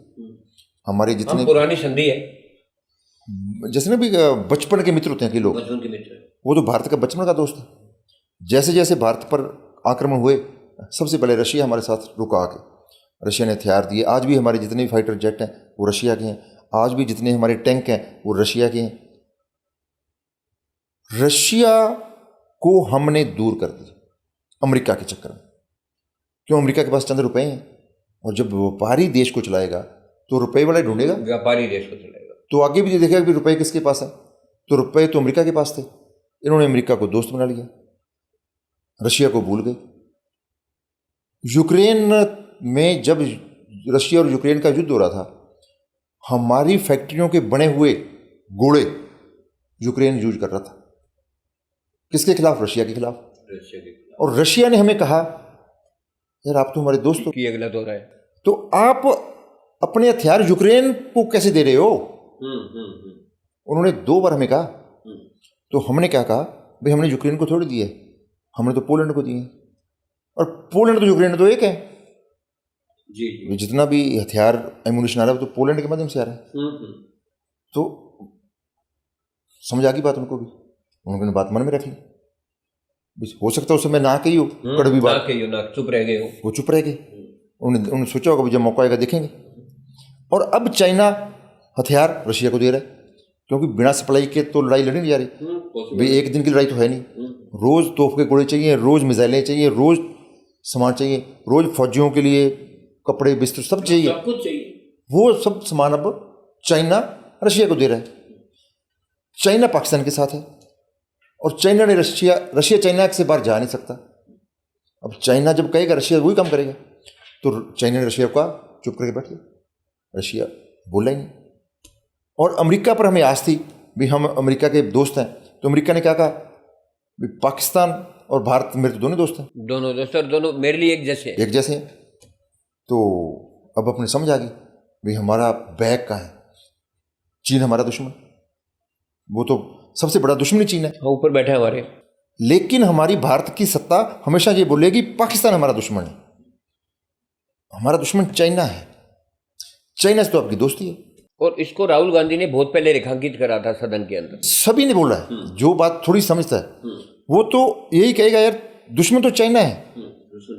क्योंकि आप थोड़ा सा उदाहरण दे दूं, अपना घर बीच में है, एक साइड में टूटी सी झोंपड़ी है, उसके पास एक लठ है, अपने पास एक बढ़िया बंदूक है, और एक साथ में बड़ा महल है, उसके पास AK-47 और तोप है। बिल्कुल बिल्कुल। हमें किससे खतरा है? इधर वालों से, बड़े महल वाले से। उसके पास तो लठ है, जब मर्जी दबा लेंगे, इसको कैसे दबाएंगे? तो जो लोग असल में जो भारतीय जनता पार्टी के लोग हैं, वो ये घोषित करते हैं भी पाकिस्तान हमारा दुश्मन है, वो चाइना को एक बार भी नहीं बोलेंगे। असल तो आज भी हमारे साथ चाइना लड़ रहा था। बिल्कुल बिल्कुल, पाकिस्तान थोड़ा लड़ रहा था। पाकिस्तान के तो आदमी थे, टैंक चाइना के, जहाज चाइना के, तमाम चीजों की, तोफ गोला चाइना का, नेटवर्क चाइना का, तो सब कुछ चीन तो लड़ रहा था हमारे साथ, पाकिस्तान थोड़ा लड़ रहा था। तो ये कहने में इनको परेशानी आती है भी चाइना हमारा दुश्मन। सबसे ज्यादा स्वदेशी जागरण मंच ने शोर किया, चीन की बनाई हुई लड़ी भी नहीं लगाएंगे। शुरू में बहुत किया था, मेरे साथी थे स्वदेशी जागरण मंच गंगानगर के, और हम भी उनके साथ थे। और भाई हम चाइना का सामान नहीं आना चाहिए भारत में, स्वदेशी है तो भारत का ही बना होना चाहिए, यही तो राष्ट्रभक्ति है, जो खुद का सामान बनाए और खुद का तैयार करे। अब हमारे घर में, पूरे किसी के भी घर में 50% जो सामान है वो चीन का है। लाइट तो बल्ब, लाइट, सोफा, मोबाइल, गाड़ी में जिसके पास गाड़ी है उसमें जो चिप है, कहने का मतलब अब सारा सामान ही आप चीन से ले रहे हो। तो यार आप कैसे राष्ट्रभक्त हो, मेरे को ये नहीं समझ आती। जिस मोबाइल से आप आह्वान चलाते हो उनके खिलाफ, वो भी तो नहीं कहे, वो भी नहीं कहे। तो इसलिए ये लोगों को बेवकूफ़, लोगों को भ्रमित करने वाले लोग हैं, राष्ट्र की सेवा करने वाले नहीं। राष्ट्र की सेवा वाले तो स्पष्ट कहते हैं कि ये काम हमें करना तो करना है, नहीं करना तो नहीं करना। तो लोग तो उनके साथ चलेंगे। अगर कोई अच्छी भावना से करेगा तो लोग क्यों नहीं चलेंगे? अगर अपने सभी ये सोच लेंगे अपने चाइना के प्रयोग नहीं करना सामान का, तो नहीं करेंगे लोग, अगर उनकी सच्ची भावना से कह दिया जाए। क्योंकि जब हमें कणक की दिक्कत थी, शास्त्री, लाल बहादुर शास्त्री ने लोगों को क्या कह दिया था, एक दिन खाना मत खाओ, और माना लोगों ने माना। तो अब भी लोग क्यों नहीं मानेंगे? जब भारत के सम्मान की बात हो तो लोगों को ये कह दिया आप ये मोबाइल मत यूज करो, तो वो नहीं करेंगे। किसी और देश का आ जाएगा, किसी चौथे देश का आ जाएगा। तो इसलिए व्यापारी हैं, व्यापार करना है तो व्यापार की बात ही सोचेंगे, आम लोगों के भले की बात ये नहीं सोचेंगे। मेरे को कहना पड़ रहा है ये बात। तो स्वदेशी जागरण वाले मंच मेरे साथी की, यार मैं अपने एक लड़ी के लिए लड़ रहे थे, यार घर में दिवाली पे लड़ी नहीं लगानी, उसलिए तो हमने लोगों में अभियान शुरू कर रखे थे। अब तो ये घर में सारा सामान ही चीन का आ रहा है, तो आप सो रहे हो। और दूसरा ये कि नीचे लेवल पे तो ये लोग करते हैं कि अपने सामान यूज नहीं करना, जबकि सरकार सेंटर में इन्हीं की, और वो वहाँ से आयात कर रही है। रोक तो वहाँ लगनी चाहिए ना, जड़ तो वो चीज़ है, आयात है, जड़ तो। या तो हमारा मेरे हिसाब से पता नहीं कितने गुना बढ़ गया, कितना बढ़ गया वो आंकड़ा बता रहा था एक साथी, मैं भूल गया, जब उसकी कैलकुलेशन कर रहे थे, ये तो पिछले 10 सालों में से मेरे हिसाब से कोई 8-10 गुना बढ़ गया, तो जो तो कम होना चाहिए था। अगर सरकार कांग्रेस की हो तो हम सोच सकते थे भी आपका, क्योंकि वो कौन से स्वदेशी जागरण मंच की बात करते थे इनके अनुसार। तो जब भारतीय जनता पार्टी की सरकार है, उसके बाद अगर चाइना से हमारा आयात बढ़ रहा है तो दिखावा है, फिर सारा दिखावा है। ये बात तो समझ आ रही है। मान साहब, बीच में आपने पहले भी मैंने क्वेश्चन में मैंने शामिल करा था कि कुरैशी का जिक्र करा आपने। ये जो पहलगाम हुआ उसमें एक चीज़ चली कि जी धर्म देख के मारा गया, धर्म पूछ के मारा गया। हम ये हमेशा कहते हैं, जो समाज का भला सोचने वाले तमाम लोग हैं, भले वो बुद्धिजीवी है या आम आदमी है, वो सब लगता है कि अभी इतनी समझ आ गई कि जाति और धर्म के ऊपर बातें बंद कर दी लोगों ने, कि भाई एक भाईचारा रहना चाहिए। लेकिन अगर वहाँ ऐसा घटा तो अभी सोफिया कुरैशी जो एक आइकन बन गई पूरे इस युद्ध के अंदर, वहाँ एक मध्य प्रदेश की सरकार का विजय शाह नाम का जो मंत्री है, वो जिस तरह से अनर्गल बोला है इसके बारे में, तो क्या आप भी, वो सोफिया कुरैशी सिर्फ एक मुसलमान है इसलिए बोला जा रहा है? ये क्या कर रहे हैं फिर? पहले धर्म बोला, धर्म पूछ के मारा, उस पर इतना बवाल हुआ, अब उनमें से एक व्यक्ति नहीं बोल रहा सोफिया कुरैशी वाले मामले में। जैसे आपको उदाहरण दूं, अपने गंगानगर बैठे हैं, 2 बसें जानी है, एक बस तो हबोर जानी है और एक बस सूरतगढ़ जानी है। जो हबोर की सवारियां वो हबोर में चढ़ रही हैं और जो सूरतगढ़ की सवारियां वो सूरतगढ़ में चढ़ रही हैं। और एक सरकार है जो हबोर की बस पे चढ़ रही है, और अगर दूसरे लोग भी हबोर वाली बस में चढ़ रहे हैं तो सरकार भी उसी बस पे चढ़ रही है। कहने का मतलब जो हिंदू मुस्लिम लोग कर रहे हैं और सरकार भी वो चाह रही है, उसी बस में सरकार सरवार है, इसीलिए वो दूसरे लोग बोल रहे हैं, क्योंकि सरकार ये चाह रही है। और जो काम आतंकवादियों ने किया, मुसलमान देख देख के मारा, तो भाई साहब मुसलमान देख देख के तो आप भी मार रहे थे, नाम पूछ पूछ के तो आप नहीं मार रहे थे। लोगों को जब मारा तो आप पूछते थे भाई कौन है, आप तो कपड़े पहचान के पहने थे भाई, वस्त्रों से पता चलता है भी कौन है। हाँ, ये तो मोदी जी ने खुद का जब, तो इससे मतलब वो भी उसी बस पे सवार थे, ये भी उसी बस पे सवार थे, ये तो चाहते थे ऐसा हो। ये तो जो कार्य वो कर रहे थे, वही कार्य तो वो कर रहे थे।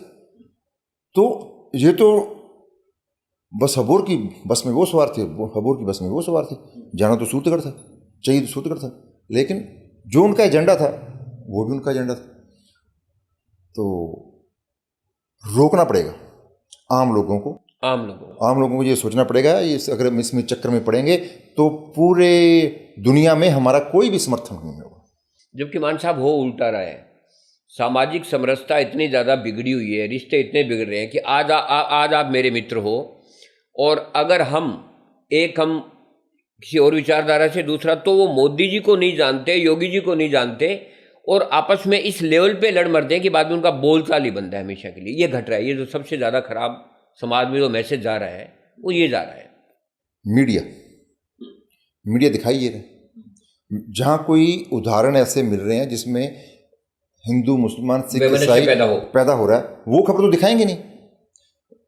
आम घटनाएं, प्रत्येक मोहल्लों में हजारों घटनाएं होती हैं भाई, एक पड़ोसी है, पड़ोसी बीमार हो गया, उसको पड़ोसी लेके जाएगा भाई साहब हॉस्पिटल में, अगर वो हिंदू है या पड़ोसी तो मुसलमान, तो कोई भी हो ना, पड़ोसी लेके जाएगा, क्यों नहीं लेके जाएगा? आज किसी की समस्या है तो वो ही सुनेगा, वो तो दिखाते नहीं ना। वो तो कहीं एक ऐसी घटना होगी जिसमें लगा यार कोई एक हिंदू ने या मुसलमान को मार दिया या मुसलमान ने हिंदू को, तो उस घटना को हाईलाइट कर देंगे, तो देखो पूरे भारत में क्या हुआ।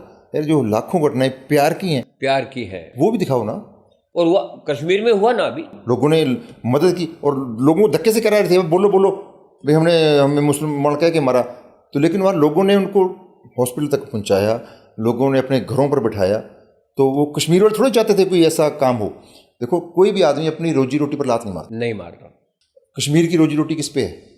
सैलानियों पे। तो जब सैलानी कोई नहीं जाएगा वहाँ तो वो तो भूखे मरेंगे ना। बिल्कुल।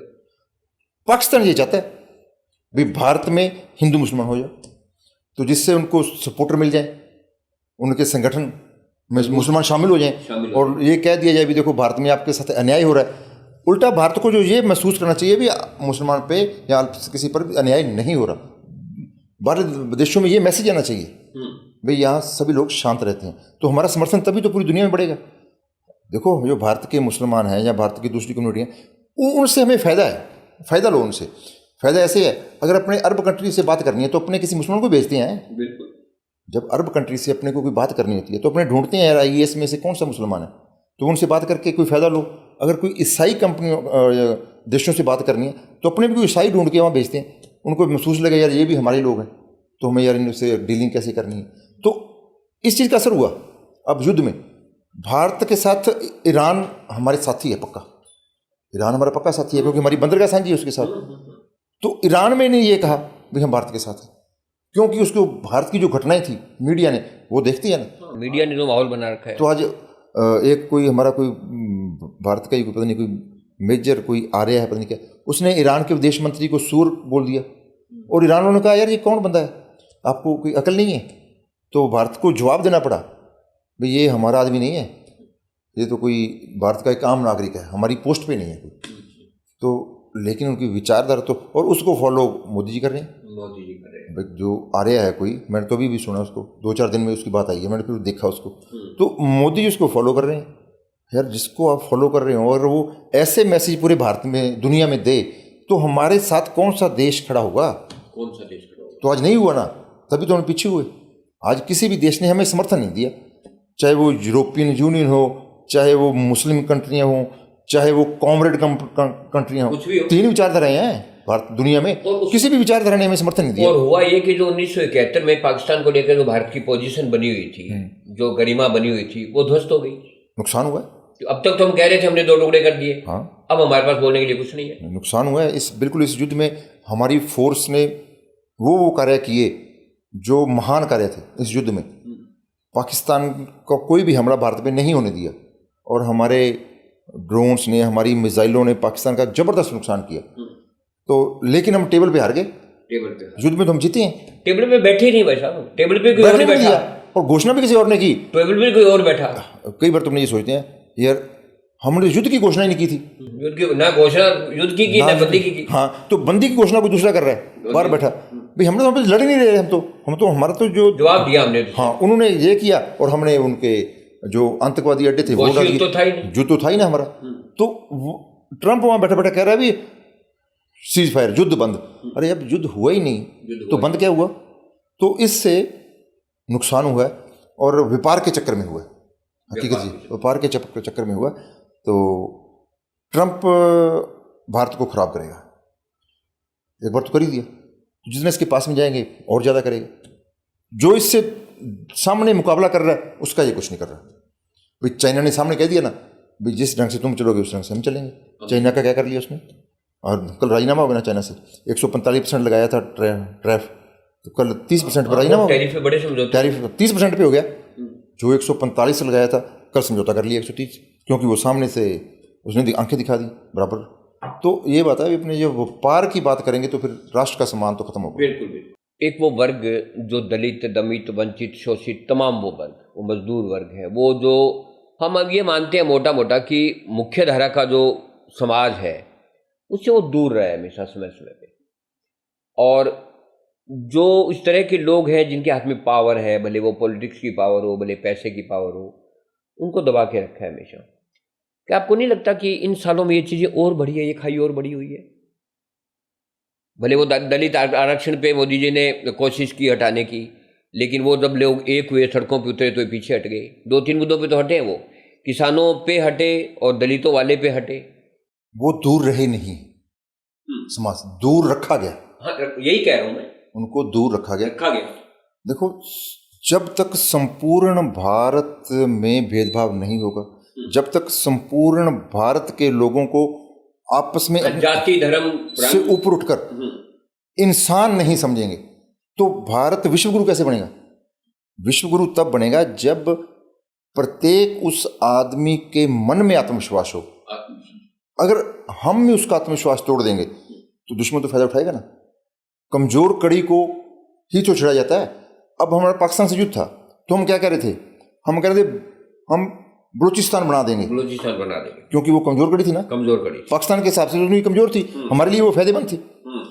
उसी तरह अगर लोग वंचित हैं, अशिक्षित है, तो हमें डर रहेगा, क्योंकि क्रांति का कोई पता थोड़ी चलता है। अपने किसी को लगातार जुल्म करेंगे, दबाएंगे, तो वो कुछ भी स्टेप उठा सकते हैं। अंत कमजोर आदमी वो उठेगा। अब देखो, हकीकत में जो माओवादी लोग हैं, उनको वो कोई पाकिस्तान से थोड़े आए हैं, भारत के लोग हैं। हम उन्हें स्वीकार भी करते हैं, बहुत से लोग अब स्वीकार करते हैं, यार वो तो भारत के लोग हैं। तो क्या हुआ यार, उनसे साथ कोई ना कोई जाति हुई। फूलन देवी भारत की थी, जब उसके साथ बलात्कार हुआ तो उसने फिर बदला लिया ना। तो जब किसी के साथ जाति होगी तो वो लास्ट में कोई ना कोई तो करेगा। तो इसलिए हमें ये सोचना भी इसकी जाति न हो, कानून भी इसलिए बने ना, कानून इसलिए भाई इसके साथ जाति हो सकती है तो न हो, कम से कम उसको ये एहसास रहे कि मेरे पर हमला नहीं होगा, मेरे साथ गाली गलौच नहीं होगा, मेरे साथ मारपीट नहीं होगी। तो कानून यही तो उसको प्रोटेक्शन दे रहा है कि आप इसको गाली नहीं दे सकते, जाति सूचक शब्द नहीं यूज कर सकते, और सम्मान और गरिमा बनी रहे। जब तक पूरे समाज में सबसे कमजोर व्यक्ति की भी गरिमा सुरक्षित है, तब मेरा भारत सुरक्षित है। जब हम किसी का भी अपमान करेंगे तो फिर वो अपमान के बारे में, महाभारत तो अपमान के चक्कर में हुआ था, द्रौपदी का अपमान हुआ था, बात कहाँ गई? द्रौपदी का अपमान हुआ परिवार में, तो परिवार में दो टुकड़े हो गए ना, परिवार आधे इधर लड़ गए, आधे इधर बंट गए और आपस में युद्ध हो गए। तो रिजल्ट क्या है? सारा खत्म हो गया। इसलिए किसी का भी अपमान मत करो। अब दूल्हे को उतारा जाता है घोड़ी पे। हाँ, बहुत घटनाएं घटी है राजस्थान में और देश में, आज भी घट रही है। इतना जिसको हम कहते हैं कि हमारा सभ्य समाज है, वहाँ आप एक दलित अगर मूछें रख लेता है तो उसको कत्ल कर दिया जाता है। बच्चा स्कूल में आज भी अगर मटके में, आज के समय में जब हम कहते हैं हम 21वीं सदी में जी रहे हैं, वहाँ भी ऐसी घटनाएं सुनने को मिलती है, अखबारों में, टीवी पे, सोशल मीडिया पे, कि एक बच्चे ने पानी पी लिया और उस पानी के बदले उसको इस तरह से मारा कि उसकी आंख फूट गई या डेथ हो गई या कान फट गया, ऐसा कुछ हो रहा है। तो ये जो तमाम चीज़ें ले हो तो जाति को लेकर रही है ना। और विशेष करके स्कूल में अगर टीचर पीटता है, वो टीचर जो शिक्षा देता है, वहाँ भी ये भेदभाव है। और दुल्हे को अब भी उसको हक नहीं है कि वो घोड़ी पे चढ़े भाई, है। तो ऐसे समाज के अंदर हम जी रहे हैं और सरकारें कहने को सभी के साथ है, लेकिन जब ऐसे मामले आते हैं तो उन्हीं के मंत्री वाहियात बयान दे देते हैं और वो ये कहते हैं, अल्टीमेटली सरकारें फिर कह देती है ये तो हमारा नहीं, उनका व्यक्तिगत मामला है। वो बंदा सरकार का है, मंत्री सरकार का है, उसके पास पावर है, सब कुछ है। और हकीकत ये भी है कि पीछे से डोर किसी और के आदमी होती है, इसलिए बोलते हैं, अदरवाइज संभव ही नहीं है। अब ये जो संजय जो शाह ने बोला है जो इसके बारे में, कुरैशी के बारे में, क्यों नहीं कुछ बवाल उठा बाद में सरकारों में? न मैं मध्य प्रदेश की संगठन और सत्ता में, न भारत की संगठन और सत्ता में। उन्होंने तो स्पष्ट ही कह दी ना, ये उन्हीं की भाई थी, उनकी बहन है, उनकी बहन। अरे आतंकवादियों की बहन आप घोषित कर रहे हो उनको यार, तो एक समाज में मैसेज क्या जाएगा? कहाँ तो ये मैसेज जा रहा था, देखो। और मिलिट्री तक पे क्या मैसेज जाएगा? जो मिलिट्री में लोग शामिल हैं, देखो कहाँ तो मैसेज ये कि अभी पूरे भारत की जो कमान है मिलिट्री की या उनको हैंडल करने वाले वो मुसलमान लोग हैं। मैसेज गया ना पूरी दुनिया में, बिल्कुल गया। तो आप उस मैसेज को खत्म कर रहे हो, आप लोगों को ये कह रहे हो नहीं यार ये तो उन्हीं की बहन है। तो ये शब्द बड़ी खतरनाक है।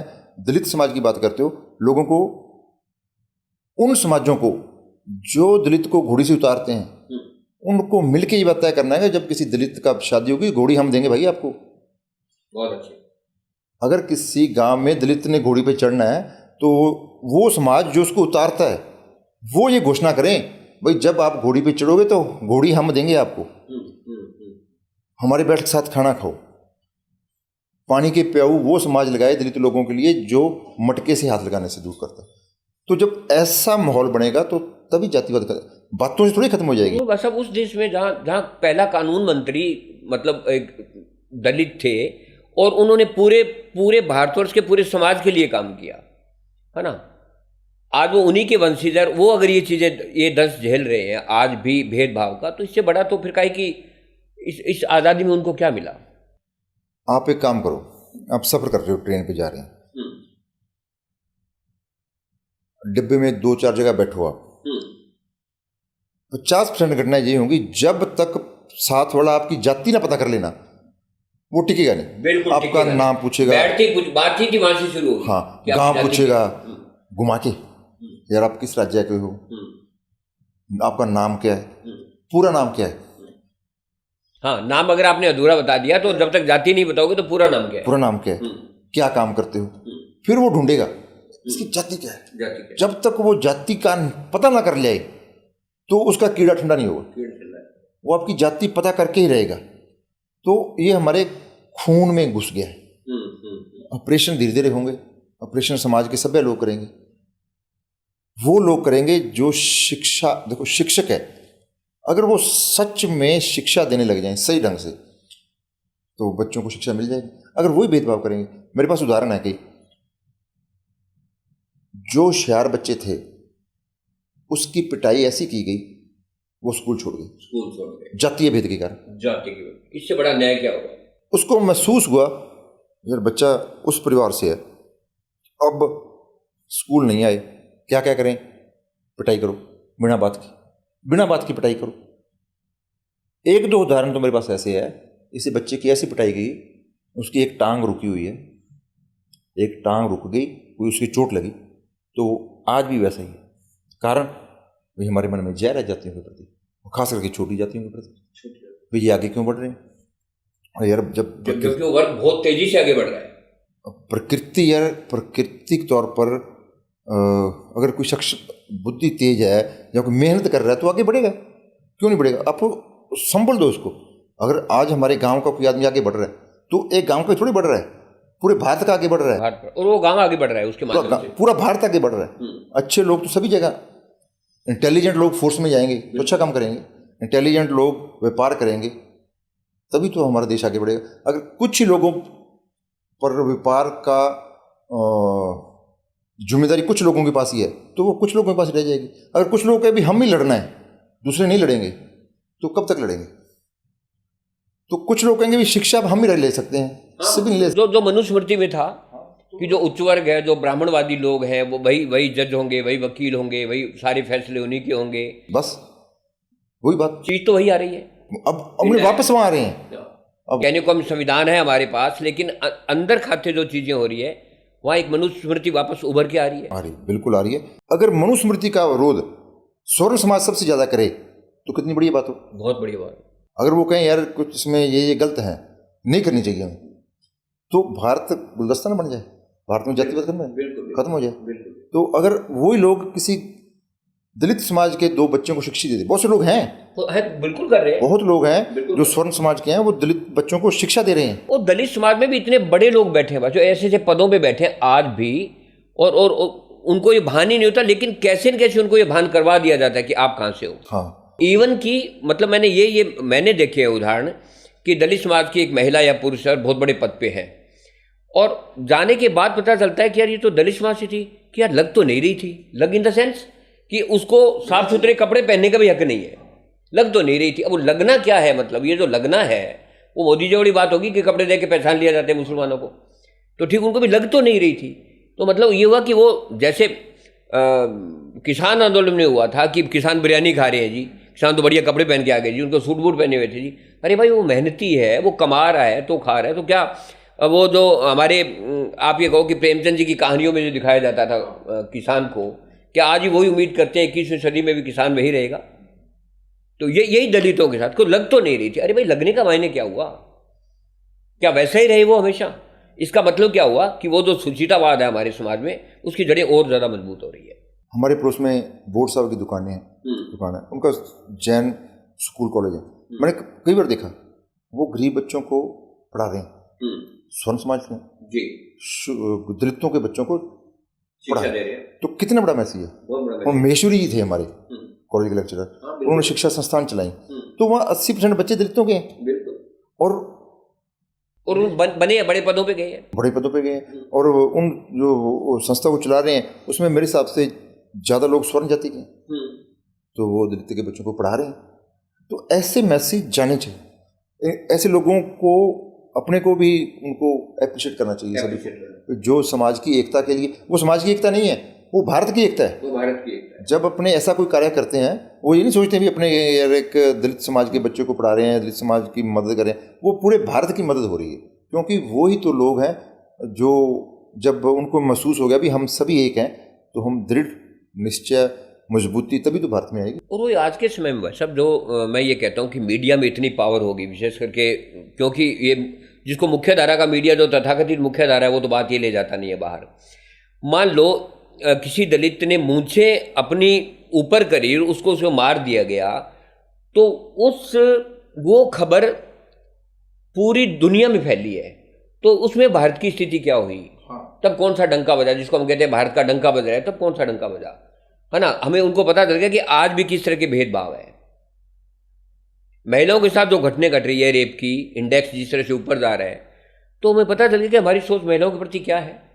और सरकारें कितनी कहने को भले देश के गृह मंत्री कह देते कि यूपी में आज भी महिलाएं रात को गहने पहन के 12 बजे निकल सकती है, लेकिन सब ने देखा ना कि उस एक महिला, हाथरस वाली महिला के साथ क्या हुआ, औरों के साथ क्या हो रहा है।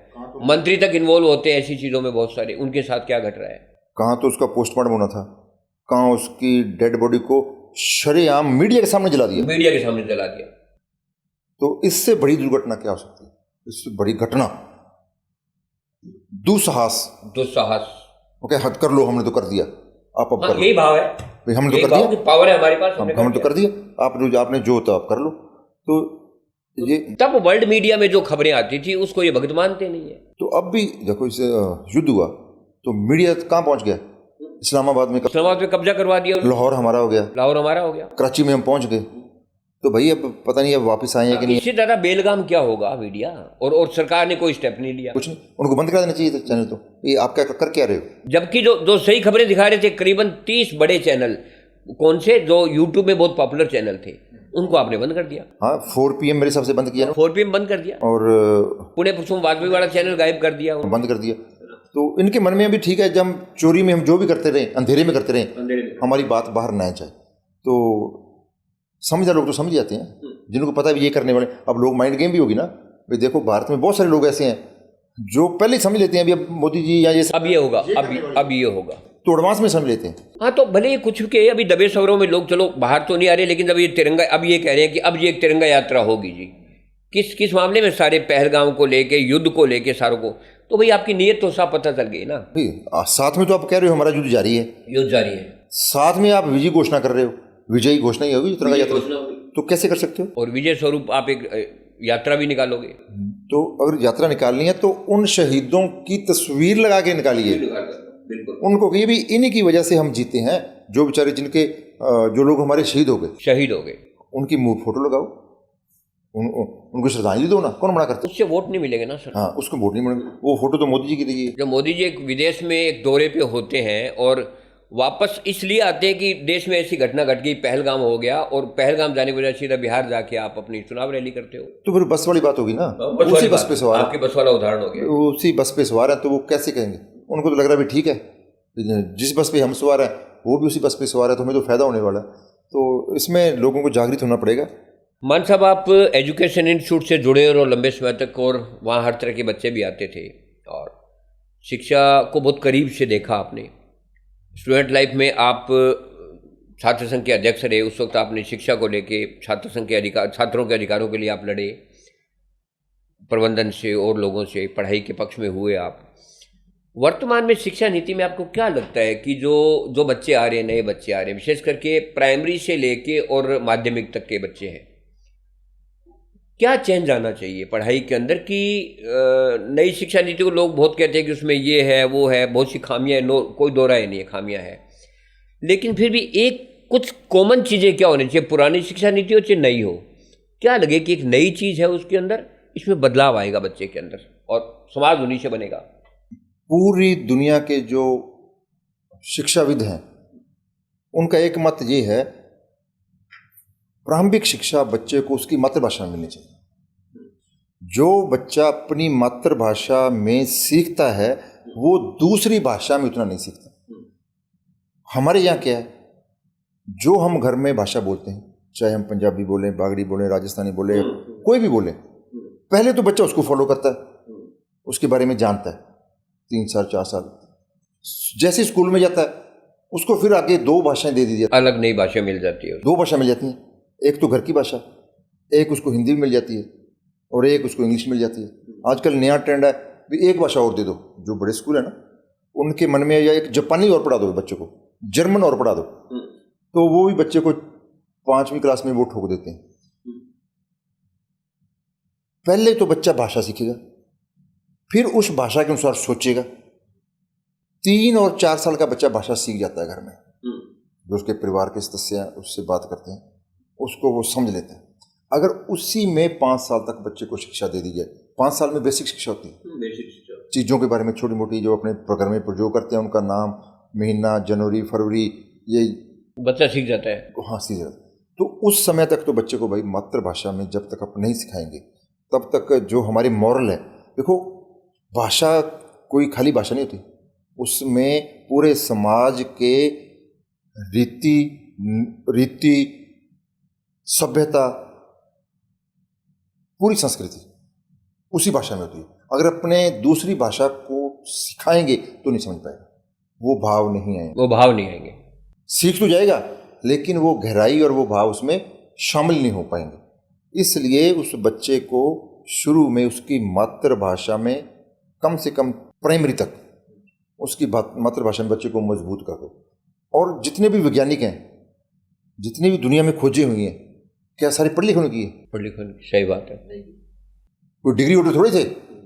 जितनी भी जिसने खोजें की हैं वो डिग्री होल्डर थोड़े थे, वो एक सामान्य लोग थे और उन्होंने अपनी बुद्धि से खोज की, और खोज की और दुनिया आगे बढ़ी।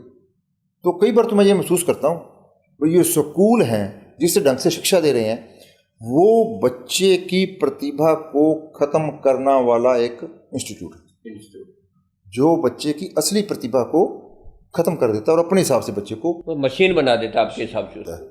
तो मशीनों से फिर मशीन ही चलेगी। मशीन सोचती नहीं है, मशीन में नई आइडिया नहीं आते, तो वो मशीन अपने हिसाब से चलती रहेगी। तो सबसे बड़ी खामी ये है, बच्चे को टेक्निकल शिक्षा, सामाजिक शिक्षा उसी मातृभाषा में दे दो। चीन कौन सा इंग्लिश में चीन को इंग्लिश में थोड़ा सिखाता है। जापान ने कोई जो खोजें की वो इंग्लिश में थोड़े की हैं, जर्मनी ने जो खोजें की वो इंग्लिश में थोड़े की है, वो अपनी भाषा में की उन्होंने। तो इसीलिए बच्चे की मातृभाषा सबसे जरूरी है। उसकी मातृभाषा में उसको पढ़ाकर और पूरी दुनिया का ज्ञान वो अर्जित कर लेगा, ऐसी कोई समस्या नहीं। आज अब मोबाइल ना अपने पास, भाषा, अब भाषा की ज़्यादा लड़ाई रह ही नहीं गई। असल में बात ये तो कन्वर्शन अपने बात हिंदी में करते हैं तो अगला अपने को उसी में जवाब दे देगा। ऐसी चीज़ें आ गई हैं।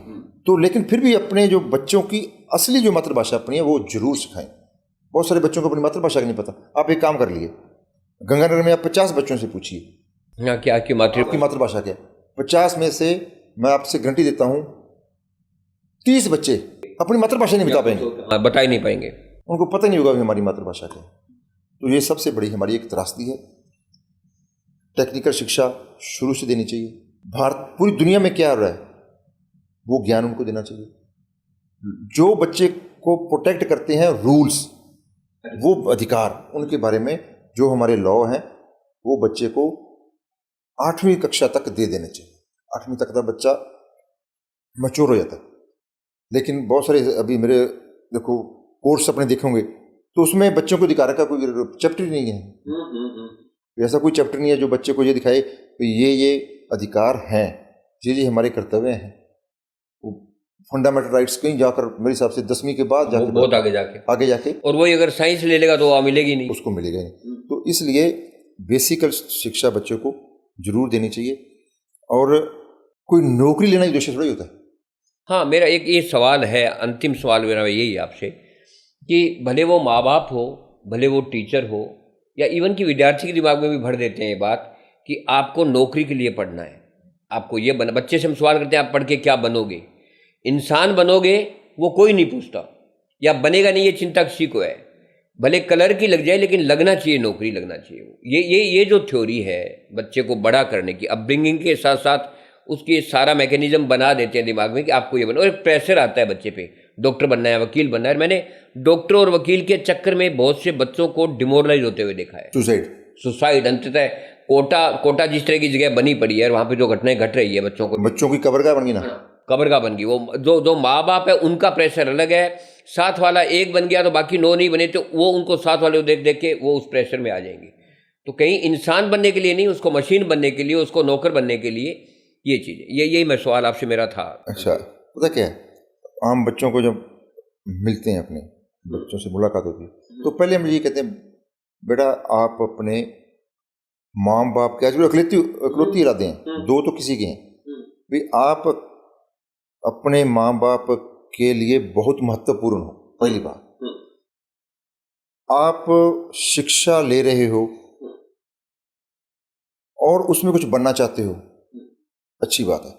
अगर नहीं बन पाए तो भी आपके माँ बाप उतना ही प्यार करेंगे आपसे। हाँ, बहुत बहुत अच्छा मैसेज, बहुत अच्छा मैसेज। अगर मेरा बच्चा कुछ नहीं बना तो इसका मतलब ये थोड़ा ही मेरा बच्चा नहीं रहेगा, तो रहेगा तो मेरा ही बच्चा। तो बच्चों को भी ये अपने बताते हैं, माँ बाप हो सकता है आपको प्रेशर दे देते हैं, उनको रोकना वो अलग विषय है। बच्चों को ये कहना भी अगर माँ बाप को कुछ कह रहे हैं तो इसका मतलब आप वो नहीं कर पाए, तो इसका मतलब ये नहीं होगा कि वो आपके माँ बाप नहीं रहेंगे, वो आप तो आपके माँ बाप ही रहेंगे, माँ बाप ही रहेंगे, तो आप उनके लिए प्यारे रहोगे। समाज में दिक्कत तो उन परिवारों में होती है जिनमें ना पति और पत्नी दोनों जॉब में, वहाँ बच्चों में गड़बड़ हो जाती है, क्योंकि उनकी महत्वाकांक्षाएं बढ़ जाती हैं। बढ़नी भी चाहिए, प्रत्येक आदमी सोचता है मेरा बच्चा मेरे से आगे बढ़े, लेकिन ये सभी जगह थोड़ा ही होता है। सभी जगह क्या बच्चे में उतनी क्षमता है या नहीं है? तो जो बच्चा करना चाहिए, पूरी दुनिया में अलग तरह की पढ़ाई है, वो क्या है, 12वीं तक सरकार शिक्षा देती है, और उसके बाद जो लगता है भी इंटेलिजेंट लोग हैं उनको तो वजीफा मिलता है। जो कुछ कम पढ़े लिखे हैं बच्चे, जैसे वो उनको इंटेलिजेंट नहीं है, तो वो अगर पढ़ना चाहें उनके फिर फीस लगती है डबल लगती है, क्योंकि अगर आपका सब्जेक्ट नहीं है लेकिन आप पढ़ रहे हो तो इसलिए आपसे फीस डबल 3 गुना लगती है। उद्देश्य क्या है, जो इंटेलिजेंट लोग हैं वो ईजिली पढ़ जाएं, ऑटोमेटिक हो गया एडमिशन।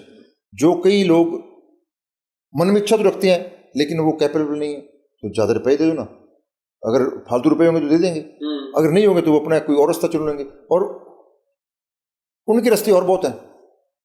व्यापार की बात करेंगे, वो कहेंगे अपना काम करो। चीन आगे कैसे बढ़ा, अपना काम करो, अपने उद्योग धंधे चलाओ, वैसी शिक्षा दी चीन ने, वैसे ही आगे कच्चा माल दिया, वैसे ही फैक्ट्रियाँ तैयार करके दी, वैसे ही लोगों को लोन दिया, सामान्य लोगों को लोन दिए। अब भारत में उन लोगों को लोन मिल जाएगा जिन की बहुत बड़ी कंपनियां हैं। आज कोई स्टार्टअप की बात करेगा और एक सामान्य वर्ग का आदमी, तो बैंक वाले ही उसको बोरिया बिस्तरा बांध के एक बार फेंक देंगे। तो ये तो हो ही रहे ना, आपके सामने जो देश के 5-6 बड़े उद्योगपति है, उनके हजारों करोड़ रुपए माफ हुए, सरकार ने किए, लेकिन एक किसान की अगर 10,000 का ही लोन है और वो नहीं चुका पाया तो उसके घर पे या जमीनों पे कुर्की आती है। तो इसलिए भी हमें लड़ाई लड़नी पड़ती है। बैंकों को जब जाते हैं, कई बैंक से लोन लिया है तो देना ही पड़ेगा, किसान को कई की गुना देना पड़ेगा। हाँ, मगर किसान भागता भी नहीं है देने में।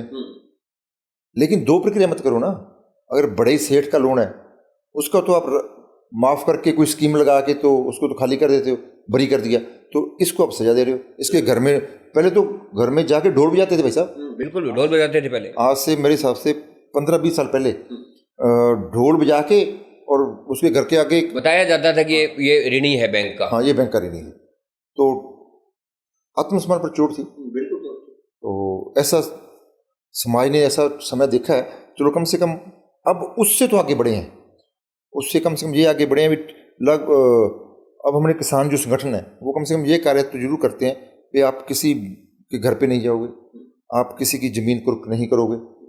तो सरकार ने भी कुछ ऐसे रूल हैं भाई, किसान की ज़मीन आप कुर्क नहीं करोगे, ऐसे भी बहुत सारे ऑर्डर बैंकों की बार सरकार दे देती है।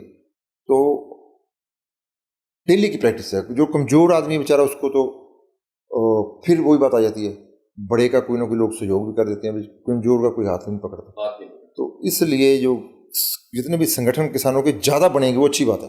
कई बार लोग होते हैं ना भी इकट्ठे तो रहने चाहिए, लेकिन अगर एक गांव में एक संगठन है, वो पूरे गांव के लोगों के लिए काम कर रहा है, तो कितनी खुशी की बात है। खुशी की बात है, बिल्कुल कम खुशी थोड़ी है। अभी चाहे कोई एक गांव के लिए लड़ रहा है, कोई बड़ी लड़ाई लड़ते हैं, वो सारे इकट्ठे हो जाते हैं। सरकार को इसी बात का डर था।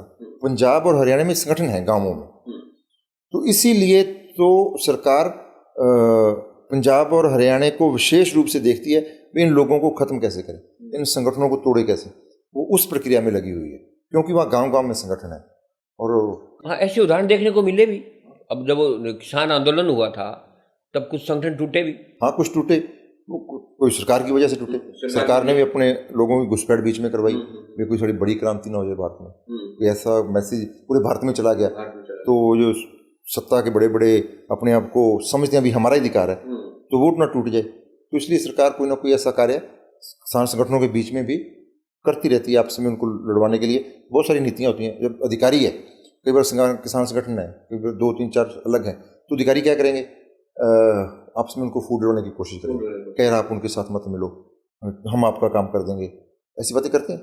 वो जातियों में बांटने की कोशिश करते हैं, यार ये तो फलानी जाति के लोग इस संगठन में ज़्यादा हैं, तो हम तो आपका काम वैसे ही कर देंगे। तो ऐसी भी प्रक्रियाएं रहती हैं। तो लड़ाई है, रोज की लड़ाई है,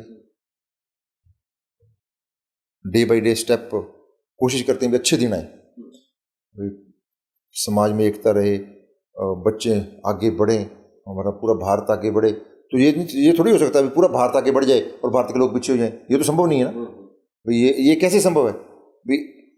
कुछ लोग तो भारत के बिल्कुल ऊपर चले जाएं और बाकी सारे गरीब हो जाएं, तो देश तो गरीब का गरीब ही रहेगा। तो हमें सभी की हमारी ये कोशिश रहनी चाहिए कि सभी वर्ग एक समान ऊपर बढ़े, तभी हमारा भारत सुंदर बनेगा। नहीं तो जातीय भेदभाव, धार्मिक भेदभाव, आपस में लड़के रशिया के हजारों टुकड़े हुए, हजारों वाली बात ही होगी आज इतने पावरफुल है वो है। तो कल भी एक ना बहुत बढ़िया बोल रहा था, उसने कहा भी अगर भारत में सभी समाजों को अपने एक नहीं किया तो कहीं अगर विदेशी हमला हो या ना हो, कि आपस में ग्रह युद्ध ना करके बैठ जाए, ऐसा माहौल ना बन जाए। तो इसलिए इन बातों को, एक खुशी की बात यह है अभी गंगानगर है जो हमारा, वो इनसे बहुत दूर है। हाँ, इन चीज़ों से बहुत दूर है। सांप्रदायिक चीज़ें, जाति वाली चीज़ें हमारे यहाँ नहीं होती। बिल्कुल, यहाँ कोई जाति का मसला ज़्यादा नहीं है, धार्मिक मसला नहीं है, क्योंकि जब पंजाब में पूरी एक तरह आग ही लगी हुई तो अपने गंगानगर में कुछ नहीं, बड़ा शांत था। बाबरी मस्जिद टूटी, पूरे भारत में कहीं की दंगे हुए, तो यहाँ तो हमारे शांति रही। तो प्रभु की कृपा ये भी हम गंगानगर ऐसे शहर में बैठे हैं, यहाँ का कोई मूल निवासी नहीं है। बड़ी बात ये भी है। देखो, गंगानगर का कोई कह दे ना भी मैं मूल निवासी हूँ, तो वो कोई कुछ लोग हो सकते हैं, जैसे पुरानी बाती के शामिल कोई गांव के कुछ लोग थे, छोटा गांव, बाकी आके बच्चे सारे तो बाहर से आए हैं। कोई पाकिस्तान से आ गया, कोई राजस्थान से आ गए, पीछे इधर से बागड़ से, अपने बागड़े बोलते हैं, कोई हरियाणा से, हरियाणा उस समय पंजाबी था। तो सभी लोग इकट्ठे हो गए, तो एक जगह पर इकट्ठे हो गए और मेहनत का श्लोक है, एक दूसरे से प्यार से रहते हैं। खुशी की बात यह है भी हम एक उस पूरी दुनिया के एक सुरक्षित क्षेत्र में है जहाँ कोई जातीय भेदभाव नहीं है। तो कई बार ये भी सोचता हूँ भी ऐसे गंगानगर में भी कुछ, जब भारत के लिए लोग जातीय विहीन समाज के लिए लड़ेंगे तो गंगानगर का बहुत बड़ा उसमें नाम होगा, रोल होगा, यहाँ से लोग इस बात के लिए आगे बढ़ेंगे भी पूरा भारत हमारा ऐसा होना चाहिए। तो इस बात की तसल्ली है, गंगानगर के लोग बड़े खूबसूरत हैं और एक दूसरे की मदद और प्यार करते हैं। तो साथियों, ये मान साहब थे हमारे साथ और अंत में इन्होंने जो संदेश दिया वो बेहतरीन संदेश है। हमारी इस तरह के कार्यक्रमों में यही कोशिश है कि एक संदेश जाए पूरे हमारे एरिया के अंदर, हमारे राज्य के अंदर और उसके साथ हमारे देश के अंदर, वो दुनिया में इस बात के लिए जाने कि भले कुछ एक मुट्ठी भर लोग ऐसे भी हैं जो इन चीज़ों को तोड़ना चाहते हैं, लेकिन अधिकतर लोग वो ये चाहते हैं कि समाज में वो समरसता बनी रहे और वो तमाम एक समाजवाद जिंदा रहे और चाहे छोटा वर्ग हो बड़ा वर्ग हो, खुशहाली उनके बीच में रहे। बहुत बहुत धन्यवाद आपका, आपने इतने मन से इस कार्यक्रम को सुना, शुक्रिया।